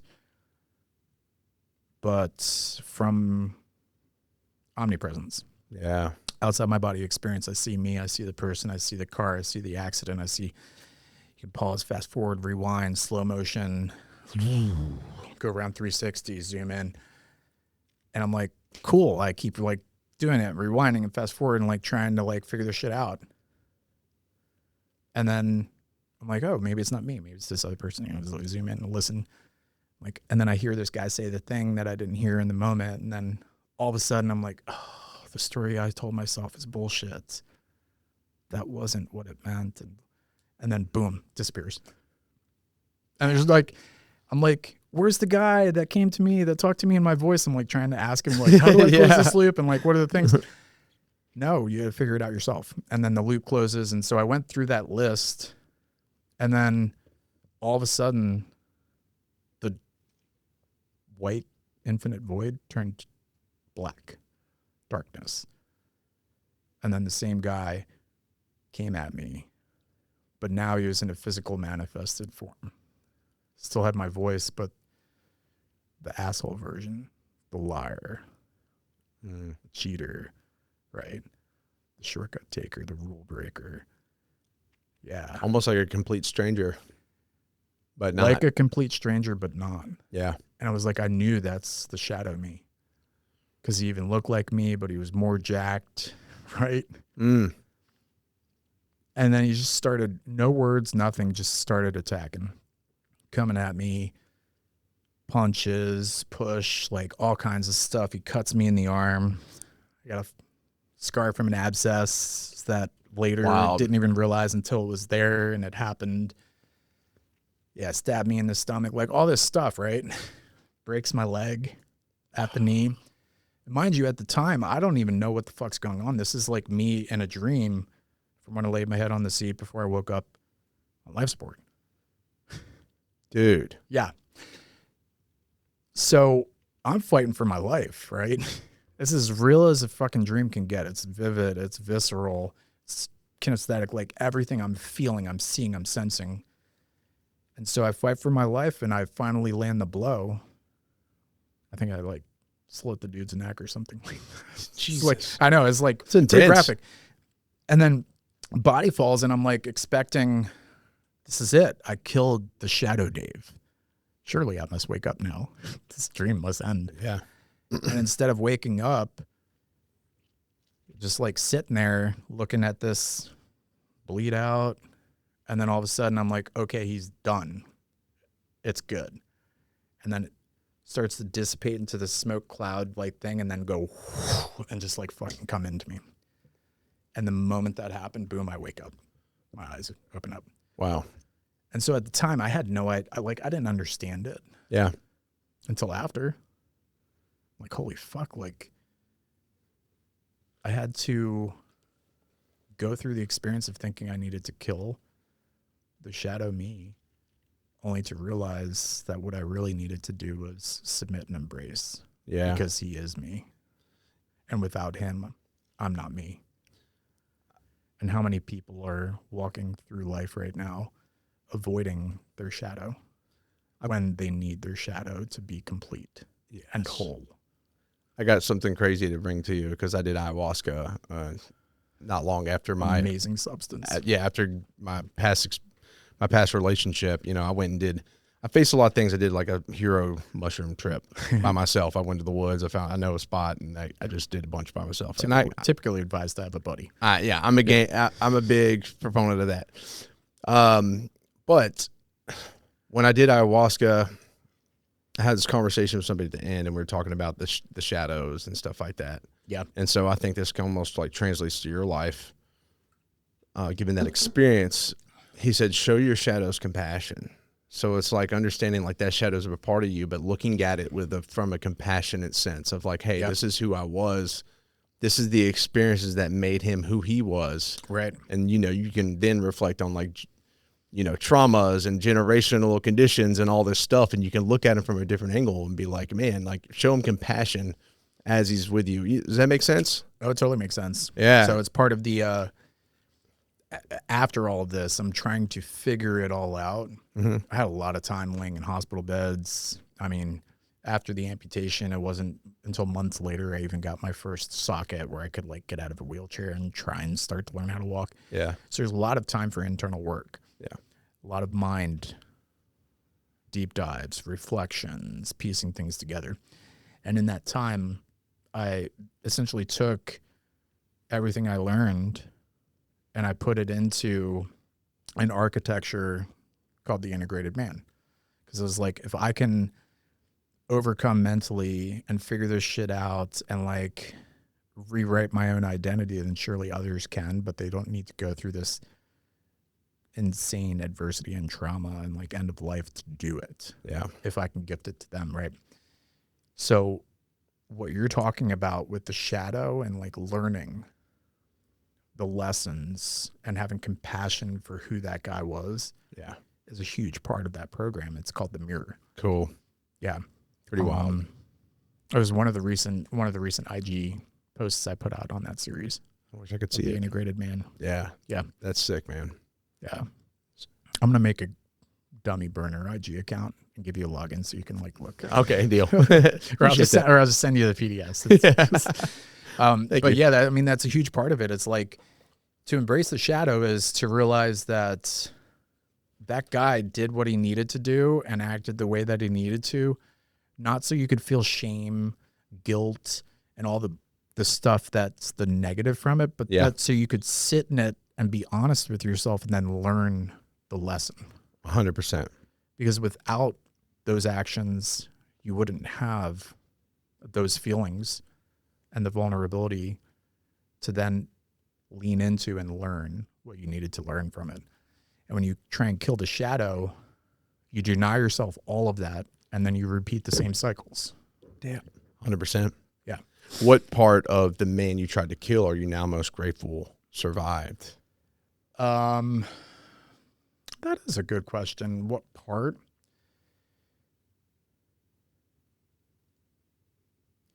I don't think there's any one part of it. Yeah.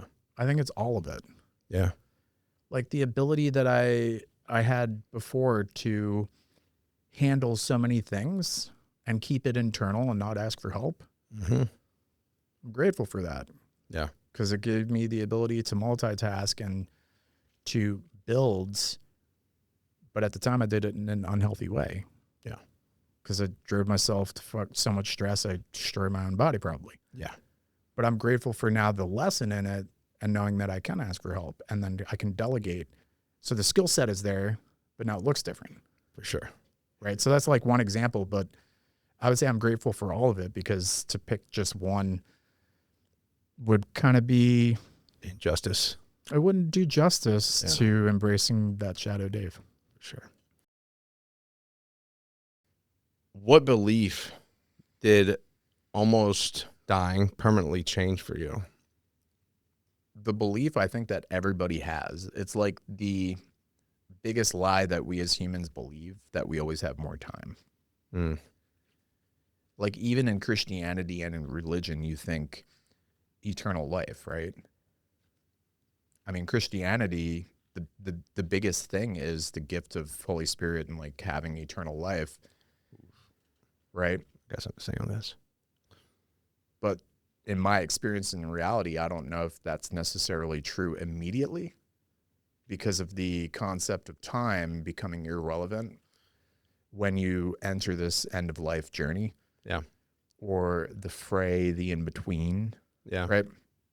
All to say that you don't always have more time. And that assumption is the very reason I think every single graveyard could be, you know, gravestones that say, here lie Dave, who never wrote the book.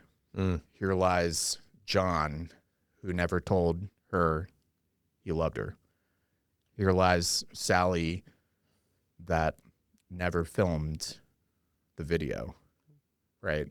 Yeah. And the list goes on and on and on. Basically, here is the field of never fulfilled dreams. Yeah, dude. Yeah. Never and like lost potential. Lost potential, untapped gifting. Yeah. It's interesting you should bring this up, because like I talk about, you know, the concept of heaven a lot, and I think it's a beautiful thing. Like I think it's good to, Yep. I don't think there's anything wrong with like, okay, you see this eternity with your loved ones and stuff. And like for me, I'm a huge Lord of the Rings fan, right? I apply Tolkien to like all of life. Huge Lord of the Rings. And one of my favorite scenes, I said this to my grandmother as she passed away. Yeah. I basically narrated the scene where Gandalf and Pippin are talking in the third movie about, you know, Pippin's like, is this it? Is this it? I guess this is it, or something like that. And Gandalf's like, no, this isn't the end. He said, well, what is it? He said, it's white shores in a far green country. You know what I'm saying? Yeah. And like that part always hits me. He painted this picture of what wasn't. Yeah. And so and it immediately filled him. Like, no, this hope. isn't the end, right? Yeah. But they fought to the very end. Exactly. And so when you're talking about like this lack of potential, it's like that believing in that is coming is a beautiful thing without falling into the comfort of knowing that, right? But like fighting with your back against the wall to the very end is the whole point. Yeah. Like for me, I would love to say, yes, I'm gonna pull up on those white shores at the end in this far green country, and I'm gonna get to like embrace my wife and daughter one day, and there's gonna be mountains and rivers flowing. Like if I could visualize heaven, that's beautiful, right? But I'll feast in the halls of Valhalla, right? Yeah.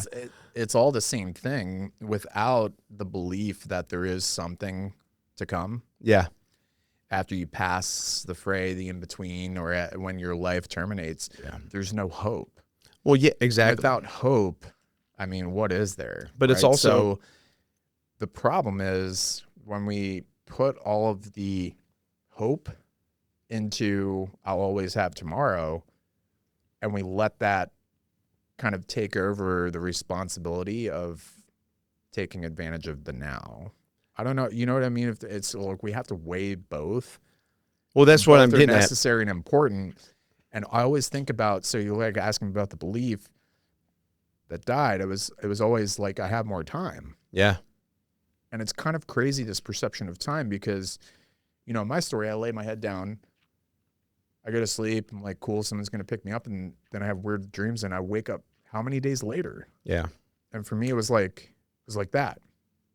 It's almost the same thing. It's like when we die, yeah, there can be heaven, there can be Valhalla, there can be what comes next, but how much time passes?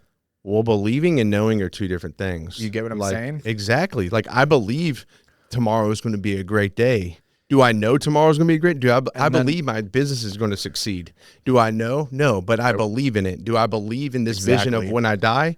Yes, but do I know? No. So what do I do with the time here that I know I'm in is Exactly. maximize it every single day. So it's like you've been given this gift and you have the ability now. Yeah.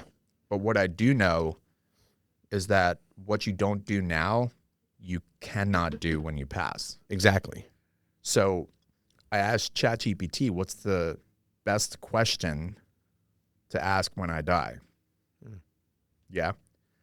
And I did it because it's like my experience. I want to see how what does GPT say about this, and does it kind of confirm or match my experience? And I asked GPT, what's the best question? And it's like, it kind of popped it back at me. It's like, what do you think it is? I was like, well, how about did I do enough?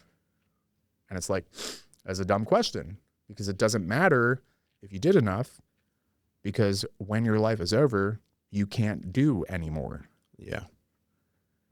Okay, did I make enough money? It doesn't matter. Yeah. You cannot make any more, and you also can't take it with you. Yeah. Like, shit, okay, so then what is the question? Right? The question was, did you see it?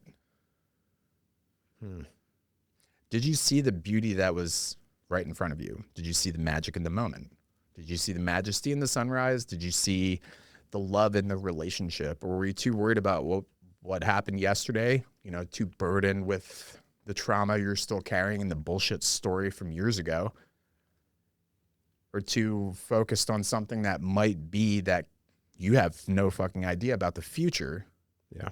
That it made you blind to what was right in front of you. Yeah. Because at the end, the only thing is awareness. So then it confirmed that belief that it's not necessarily I always have more time. It's, did you see it and were you present for what was right in front of you? I love that. You know? Yeah. Which still begs the question of, what are you going to do with it? Yeah. So, Well, I appreciate that, man. That's actually that's very insightful. It's a cool thing for me to kind of ruminate on as well, because I was visualizing in my own life, just, did you see it, right? The beauty in the sky, right? And I'm how driving here easy straight. it is to like miss it. Bro, Like, it happened to me yesterday. It happened to me this morning, right? Nobody is perfect. Yeah. But, you know, if I can, anybody that's listening or watching, if I can get them to just pause for a second, set a reminder on your iPhone and tell it to remind you once an hour for the rest of the day with a notification ring alarm. Did you see it? Yeah. That's cool. I guarantee you it will change your perception of the rest of your day. Yeah. And gratitude for that matter. I Because think you'll pause and you'll stop and you'll be in the middle of something. Did you see it? Asks and begs the question of like, what are you stressed and worried about right now? Does it even fucking matter for the present? Yeah. Right. I think, you know, just you telling me, I mean, it's already shifted my perspective from this morning. You telling me this, you know, like I was on my way here and like emotionally, just mentally, I was just so rushed. Like I got up the road and I'm 4 miles. My exit is like 4 miles past the exit in Lebanon. Yeah. And I got off my exit and I was like, I forgot some stuff. Oh no. So I had to turn around. Right. And it's not just like this short drive. It's like, okay, well, you're like there's off 15 the more road. minutes. And there's like train tracks and you're like, and I'm not seeing it, dude. I'm just like, oh my God. yeah. And like, that was me the whole way here, Yeah. bro. And like, you know, but I do remember looking at like the countryside on my way out of the house and just letting it bypass. Like if I would have just taken a moment to see it, that would have done a lot of good for me. Well, you still can. And I still can, right? Today. Yep. Now. And it goes back to, Not there's tomorrow. a book. Yeah. There's a book called The Four Agreements, right? You know, and like one of the you know, at the end, it's like always do your best. And like, that's the thing, is realizing like Ready you're to going to that fall one down. short, but like, oh dude, it's one of my favorite books. You actually really appreciate that. But one of the last agreement is always do your best. Right. And so that's the thing too, is like, Okay. you're saying this and it's like, man, yes, I did let it bypass me this morning, Right. but I can do my best. Just keep doing my best, right? You're going to fall short. It goes back to that more human aspect. Like you can't do perfect either. You know, No. there are going to be those things that fly by you. You know, what do they say? Practice makes perfect. Yeah. You know, that's bullshit too, right? Because when is anybody ever perfect? Never. Just practice makes better. It's okay striving for perfection. Yeah, but practice only ever makes better. Yeah. That's true. I don't know. You just it's the perfect word. Made me think of that. Yeah. For some reason.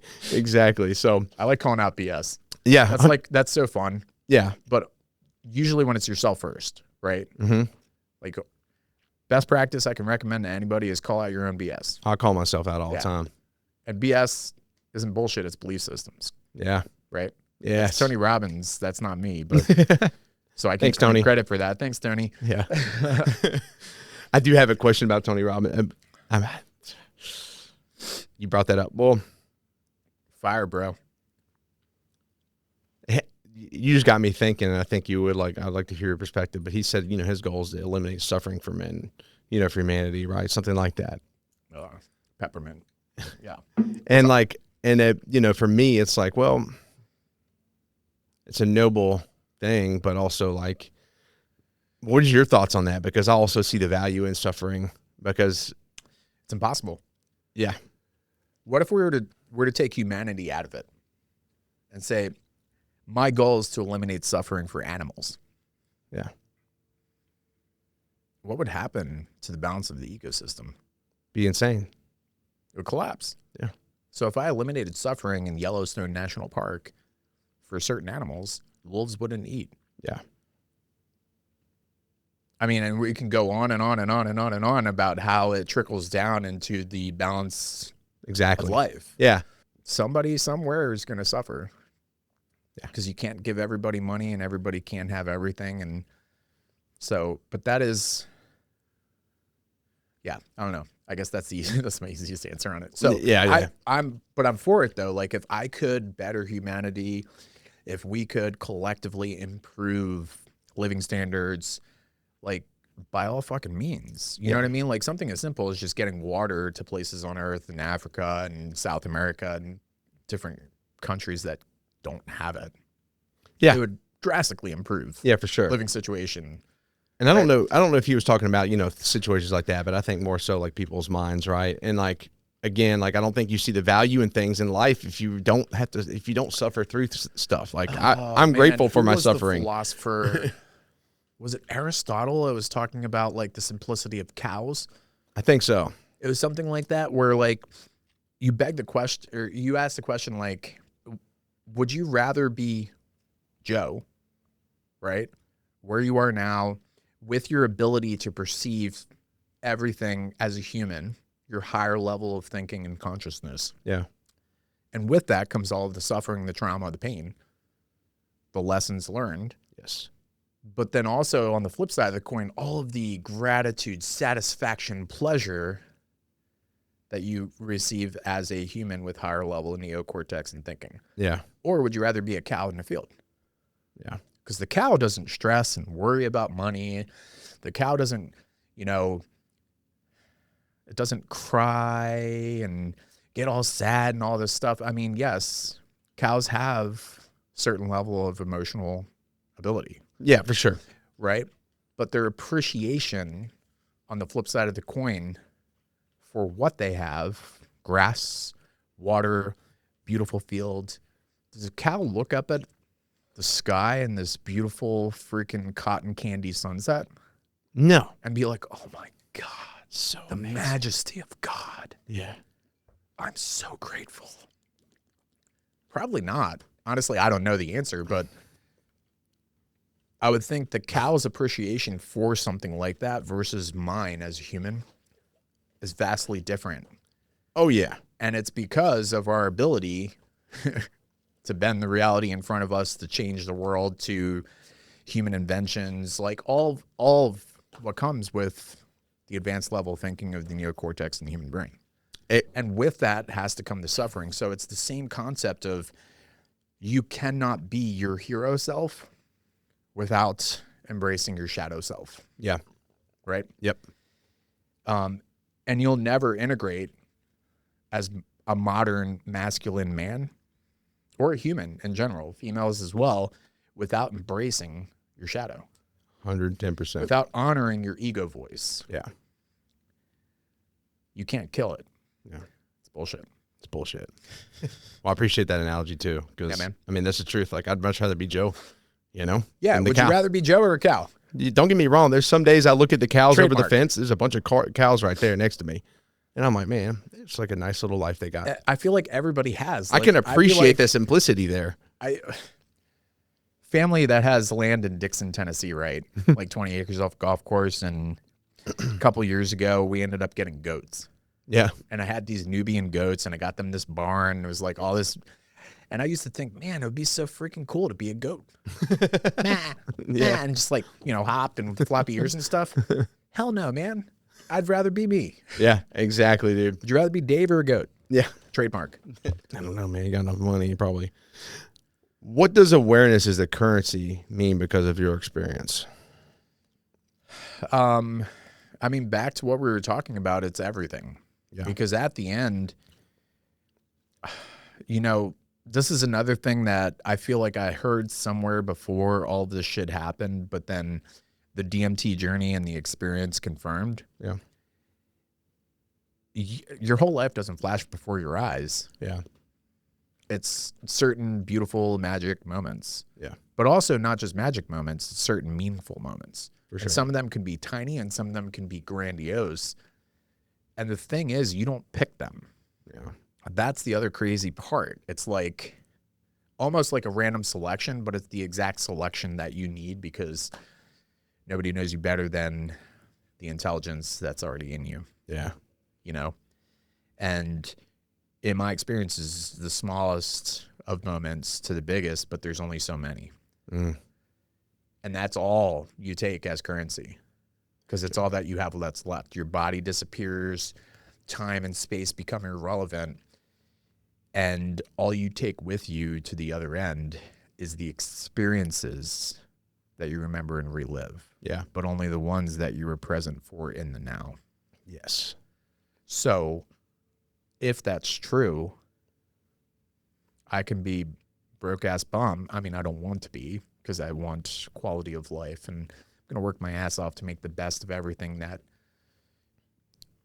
I come across, rooms that I enter, relationships that I have because I want the beauty, the magic, Yeah. the majesty, the love in the relationships, in the moments, and in the now. Yeah. Because think of it as gold. It's the only money, value, currency that you take with you to the other side. Yeah. Hell yeah, man. I love that. And I think about that too, is like, and the only thing that goes forward is the works you did, not how much money you made or whatever. It's like, that's why I'm big on legacy, right? Like with my daughter, it's like, that is the most important thing because that's the one thing that carries on past me, right? And then there's a poem. and bring a light to the world, right? The more light I can bring to the world, that is something that carries as well. So those are the only things I see that really stay here, truly, in a positive way. But Hold on. I got okay. this. Exactly what we were talking about. If I can, hopefully my search works. Nah, maybe. Not who you are. Where is it? There's a poem. Keep going. I'll find it. Okay. Real quick about your purpose today. Why AmpuHealth and like why reconstruction instead of recovery?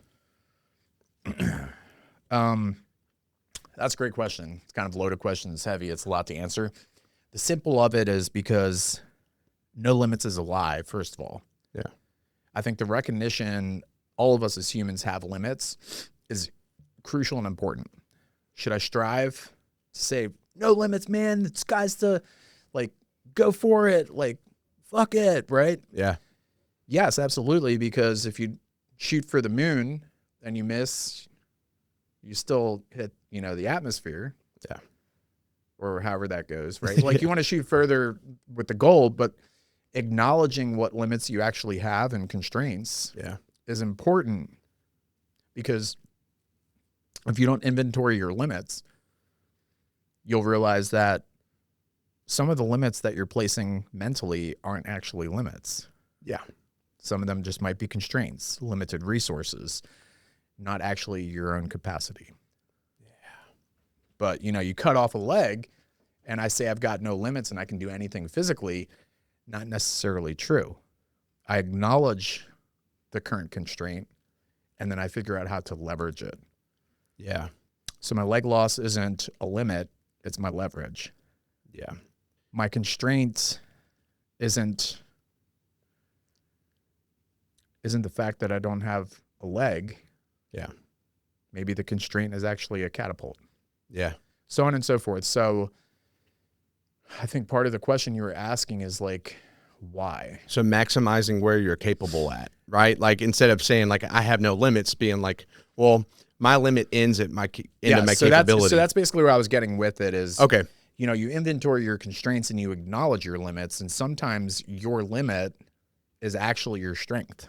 Yeah. Sometimes it's not. But then you acknowledge where you are truly strong, where you are gifted. Because if I walk around just saying I have no limits, then I'm never actually diving deep to where I am weak. Yeah. Right? And the reality is everybody has weaknesses, everybody has shortcomings, everybody has areas where which is a beautiful thing too. They're not gifted, right? Yeah. But then when you categorize and acknowledge those, all of a sudden what happens is it becomes super evident where you are gifted, where you are strong. Yeah. How that plays into AmpuHealth? Well, I learned a lot of mistakes in business. Mm-hmm. In the past, I used to think, you know what? I can do it all myself. I'll fucking plow through. Physical drive. Hey, my human body, it's a little lacking, missing some parts at the moment. So, okay, there's that. But also in business in the past, if I try to do everything for myself or by myself, I'm not going far. Yeah.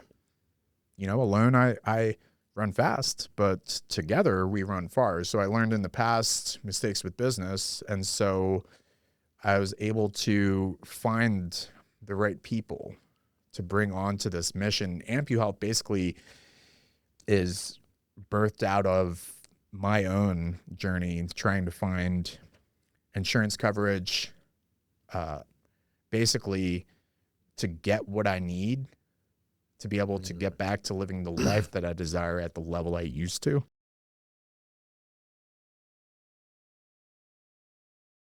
Okay, so you know, with AmpuHealth, it was learning from previous mistakes. In the past, I'm like, oh, I can do it all myself. I have no limits.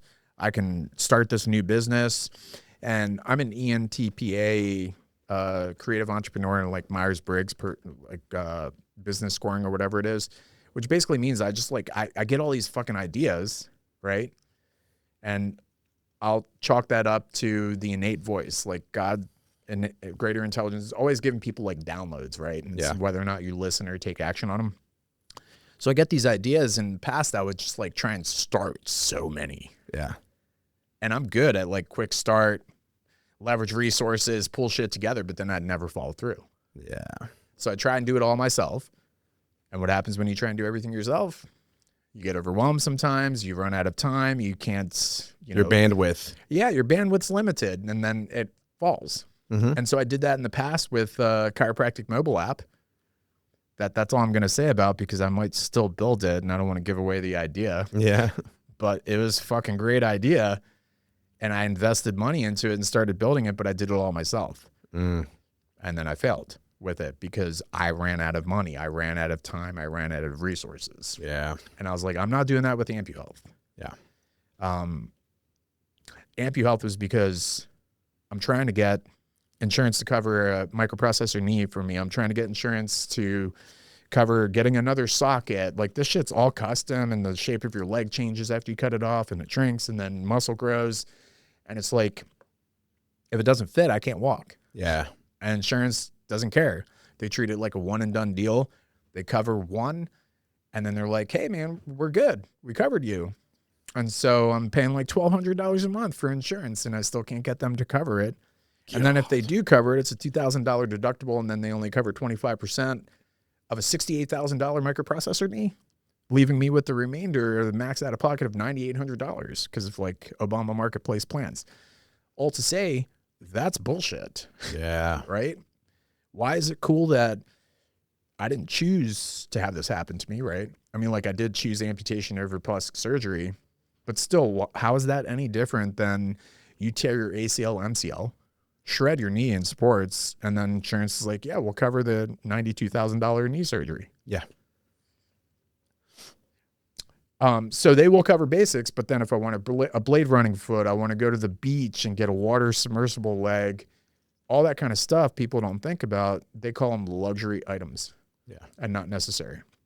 So me, another amputee, a couple other entrepreneurs, so a team of 4 currently, are building something that's going to disrupt the entire amputee like healthcare marketplace. That's amazing. It's not insurance. It's membership based. Amputees can cut and pay a simple monthly membership and no questions asked, covers everything. Yeah. Damn. That's sick, dude. I'm excited to see what comes from that. Stick it to the insurance companies, stick it to the federal red tape and guidelines, because if we're not operating as an insurance company, guess what? No insurance claims, no adjudication process, no BS 6 months later where they're like, oh, you know what? We covered it, but actually it's not medically necessary. And then I got to give it back. Yeah. That actually happened to me. You know, and don't get me started on insurance, man. You know, just for me to like, cause my accident, dude, it's hard. It's like damn near impossible for me to get approved for like life insurance because I had the aneurysm. I got the graft and then when pre-existing condition. And what they charge is insane. Like, and I'm like, dude, y'all probably insure some extremely unhealthy people. Oh yeah. You know what I'm saying? But I have to get CT scans every 2 years to make sure things are good there, you know, and all this shit. Right. So, you know, it's ridiculous, but they don't give a shit. Nope. You know? So, yep. I don't know. That's why like I got to build wealth myself, right? Set my family up. Like I can't depend on the system to do it for me. No. And so we can't. That's what we got to do. Yeah. You know? Now I'm curious, like, had the infection not happened, who would you be today?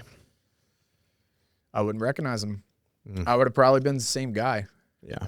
I was before, where I'd still be chasing all the external validation factors, but hollow on the inside. Goes back to our earlier discussion. Unfulfilled, but externally appearing to be fulfilled. Yeah. Right? What I would have been was fragmented, unintegrated. Yeah.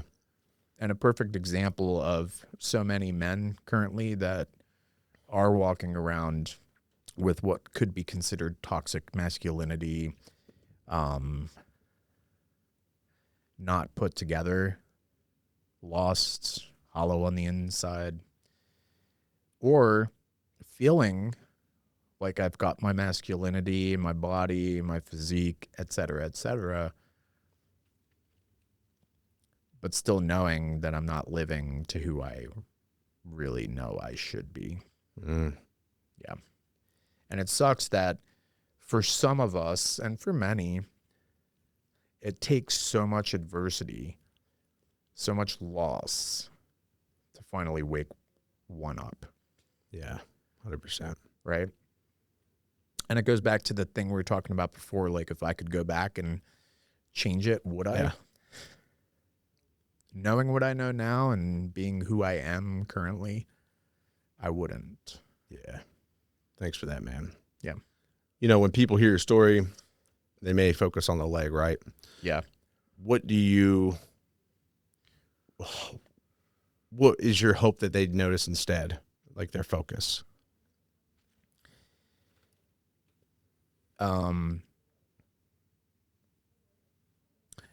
When people see my Instagram or they read my story, they're going to focus on the shock and the horror and the content of Clostridium septicum, rarest, the deadliest flesh-eating bacteria, right? I even have an IG post on the statistics of each factor as it stacked statistically.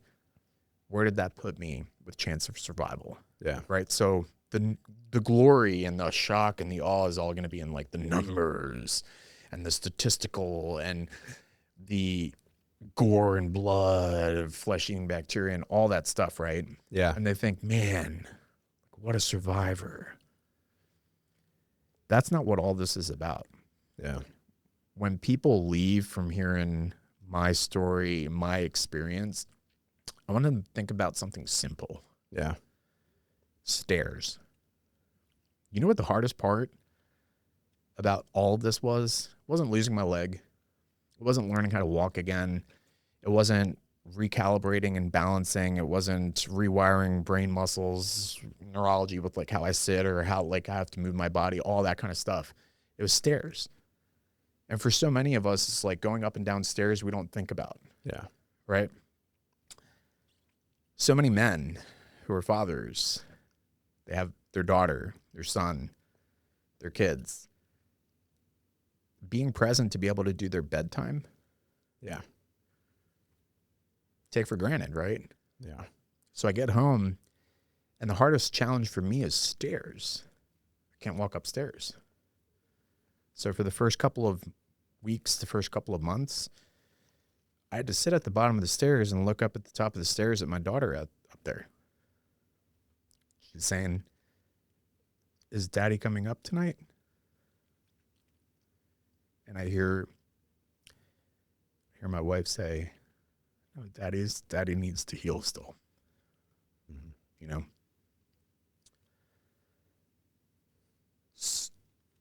So eventually, after enough time, energy, repetition, work, I got to the point where I could get up those stairs. Yeah. What I want people to remember is we all have stairs that we're trying to climb. And at the top of those stairs, you might be $1 million goal. It might be building that business. It might be the dream of that podcast. It might be whatever is planted and seated in your heart. It might be your daughter saying, "Where's Daddy?"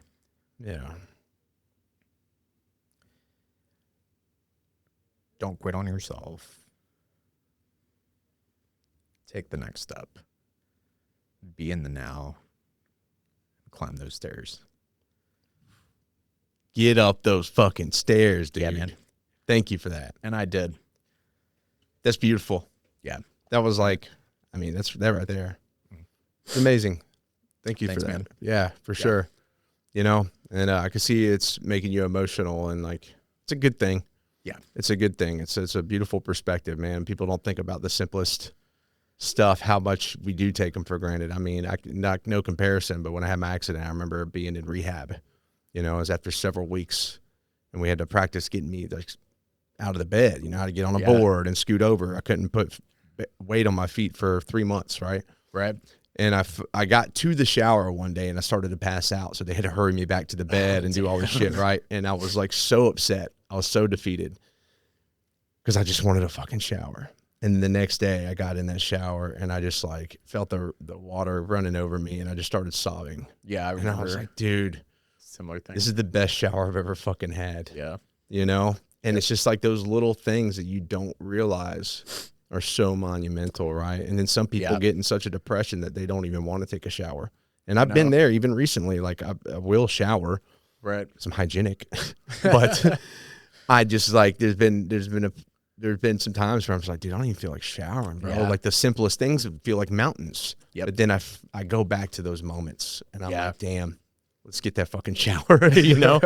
Thank you, I can do that, right? And so I feel you there. I was like, that was the best 2 words I got to say to her. Yeah. As I climbed up them stairs and I was like, "Daddy's home." Yeah. Yes.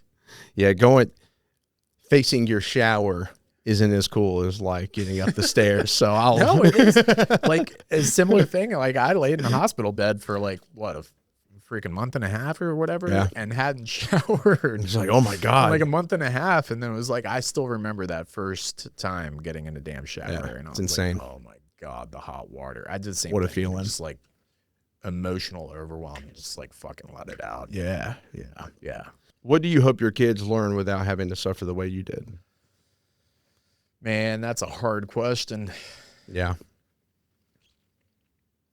I think about this all the time because I know my people are like, you can't protect your daughter from everything. And I know that. Like, she's going to have to face her own adversities and suffer, right? But, like, I do want to minimize her suffering too. Like, I don't want her to face some of the things I've had to in my life.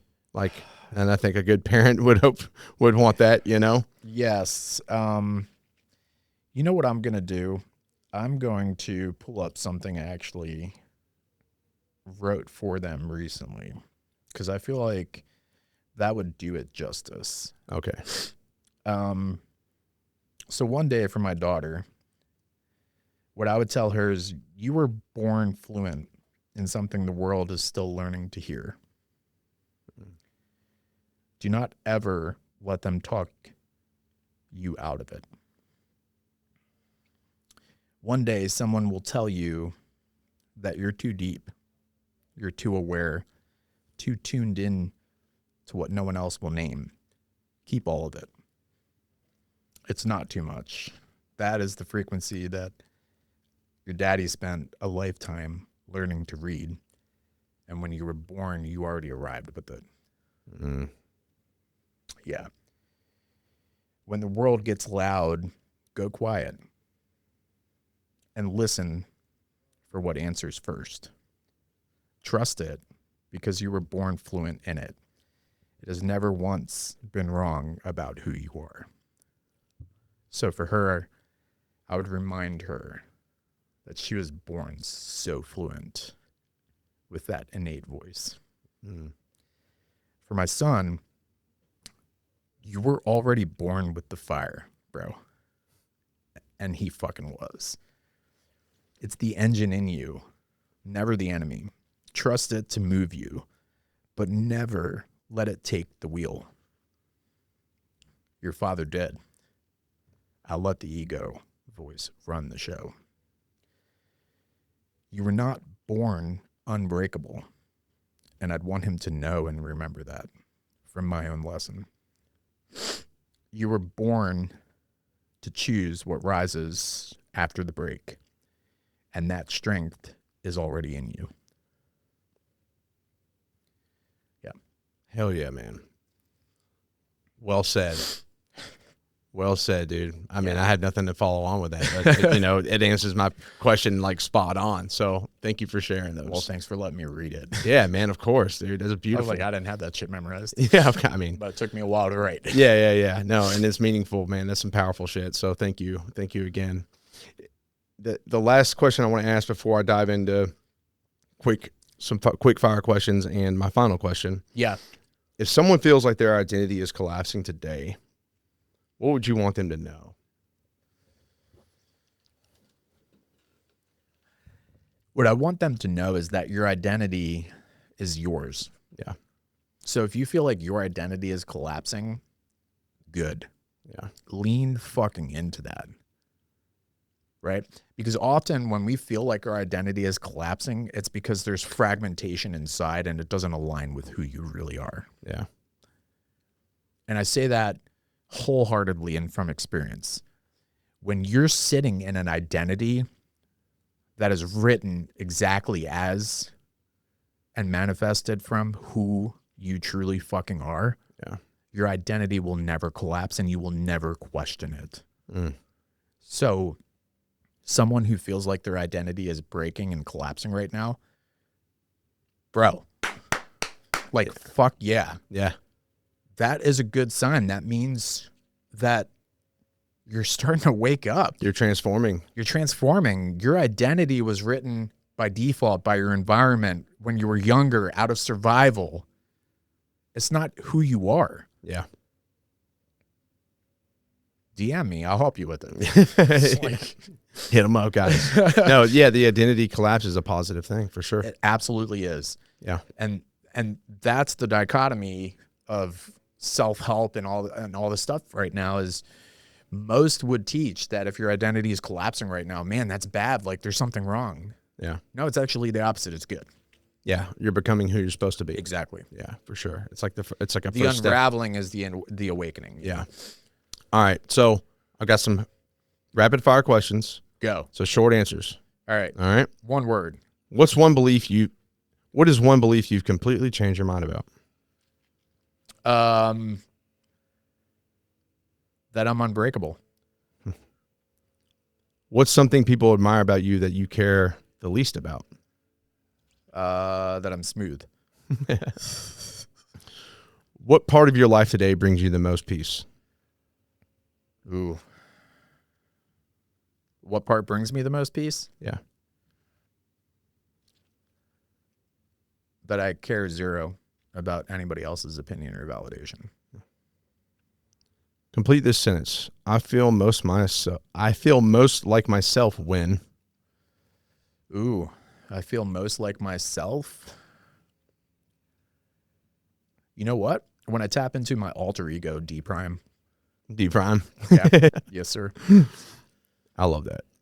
If everyone believed one thing you've learned, what would it be? Wait, one more thing. I also feel most like myself when I'm just fucking singing. Yeah? Yeah. Quite the singing man? Yeah. Windows down, car stereo speakers loud as shit, Yeah.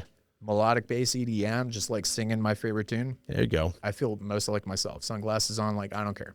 Yeah. Anyway, go ahead. Yeah. No, that's great. I'm sure a lot of people could attest to that as well. Yeah. If everyone believed one thing you've learned, what would it be? If everyone believed one thing that I learned, what would it be? You're already enough. Yeah. Yes, you can do more. You can be better. You can grow. But you already are enough as you are. Sweet. Last short answer. What's something you're still deeply curious about? Something I'm still deeply curious about. To be completely honest, there's a couple parts of my DMT journey. I think the third one that I still haven't pieced together. And I don't know if I ever will, but I'm definitely curious about them. Yeah. Yeah. Yeah. I can. There's a lot to it. You know, that could be a whole show in and of itself, and it's probably going to end up being books that I publish. But Well, we can do this again for sure. But yes, there are certain components of it where, if I'm being honest, I don't think I'll ever know. Yeah. But the human brain always wants to make meaning of it Mm-hmm. because certainty is one of our human needs. Yeah. But honestly, uncertainty is as well. So the mystery and curiosity of it is probably what I need. Yeah. Not knowing is part of the beauty of life. Right. Because the other two are super clear. Yeah. Right. So if I've been gifted 3 of them, shit. Yeah. I'll be okay with not understanding one. You got something. Maybe you're meant not to understand that one. Exactly. And what that's I'm okay. saying. Yeah. Yeah. For sure. Okay. Before I ask the final question, what is one question that I should have asked you today that I did not?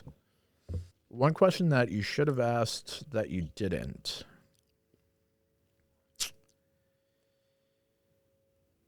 That's a hard one. I'm not sure. You know why? I trust everything is exactly the way that it should be. So I feel like you asked what you were supposed to ask. I appreciate that, man. You know? Good. Because I could sit here and say you should have asked X, Y, Z, but then that isn't organic and isn't coming from you. I'm a guest on your show. Hell yeah. Yeah. My final question is, are you ready for it? Yeah, I'm ready. D Prime. Yes, sir. What is your relentless pursuit? My relentless pursuit is to wake as many people up to the reality of the now. Right on. Beautifully said, man. Anything else? And to help people in that awakening become radically authentic. Hell yeah. You were already born unique, you know, and like, I don't know, this is a Dr. Seuss thing. Like, you're already born unique, so don't die a copy. You're already born an original, so don't die a copy. Yeah. Like, we need more authenticity in this world. Men, women, everybody. Like, you're so fucking gifted. You're so talented. You're so unique. Remember, there's nobody else that has your fucking voice resonance. Yeah. Right? That statistically in and of itself is insane. Yeah. For sure. Right? So that is my relentless pursuit. It doesn't matter your circumstances. You know, my story, you could stack up and be like, oh, I have nothing to complain about in my life. Stop playing the comparison game. Everybody's struggle is real. Stop minimizing your own struggle and your experience is yours. Yeah. Exactly. But take from me the learning pearls. Yeah. and be in the now. Hell yeah, man. Yeah. I love that. And yeah, take some perspective. That's all. That's it. Yeah. That's what you Yeah. can gain from others' experiences is just perspective. That's right. Eliminate the comparison. Yes. Where can people find you? Show you some support, show you some love, all those things. Easiest place is on IG. I'm currently the Adapted Doc, all one word. Right on. If you're watching this at a future point in time, it hopefully doesn't change. Yeah, I'm not planning on changing the handle, but I may end up changing it to the Reconstructed Man. But right now it's the Adapted Doc. I've got links on my IG profile page. If you're interested in the program, The Integrated Man, which is a self-guided 30-day app with continued app access and then brotherhood pods, and eventually, live mastermind reconstruction events. The website for that is he3man.app. Right on, man. So he3man.app. Good deal. There is a voice profile on there that you can take that's live now. And what it'll do is it'll rate and score your 3 voices and show you your voice balance or imbalance for your voice profile with actual hard data numbers. Because if you can't measure it, you can't manage it. And then from there is now live early access sign up for the Integrated Man program. Good shit, man. Yeah. Y'all check them out, guys. Get your lights Thanks, changed. Hey, man. Thank you for your time today. It's been an honor hosting you, bro. Oh, I appreciate it, man. Nobody's asked better questions. I love the fact that you like to ask questions that continue to take it to the next layer. Yeah. Depth in conversation. For sure. Appreciate that. Of course, man. Hey, I'm going to just keep continuing, just improving upon it, I guess you could say, man. It's the transformation, right, bro? Relentless pursuit, my man. Yes, sir. Hey, I'm going to move this and shake your hand real quick. Yep. Appreciate you, man. Yes, sir. Yeah. All right, guys. Till next time. Dude, that was badass. One of the biggest lessons that I've learned in this show, and honestly in life, is that healing doesn't live in just one lane. Some people find it through addiction recovery, some through therapy, some through faith, some through hard conversations that they've avoided for years, and some for finally being honest about what they're carrying. I started this show to give people a voice, to share real journeys, real struggles, and real growth. And what it's shown me is how many people are walking through similar battles, even if it looks different on the surface. Through this platform, I've been connected with people across so many lanes: addiction recovery, mental health, veterans and first responders, faith, marriage and relationships, trauma, and everything in between. I want to say this clearly. If you're listening right now and you're struggling, please reach out. You don't need to know exactly what you need. You don't need the right words. You don't have to even know exactly where to start. But through my network, I'll do everything I can to get you connected with the right person in the right lane for where you are. That's what this show is about. Real stories, real connection, and reminding people that there is a way forward.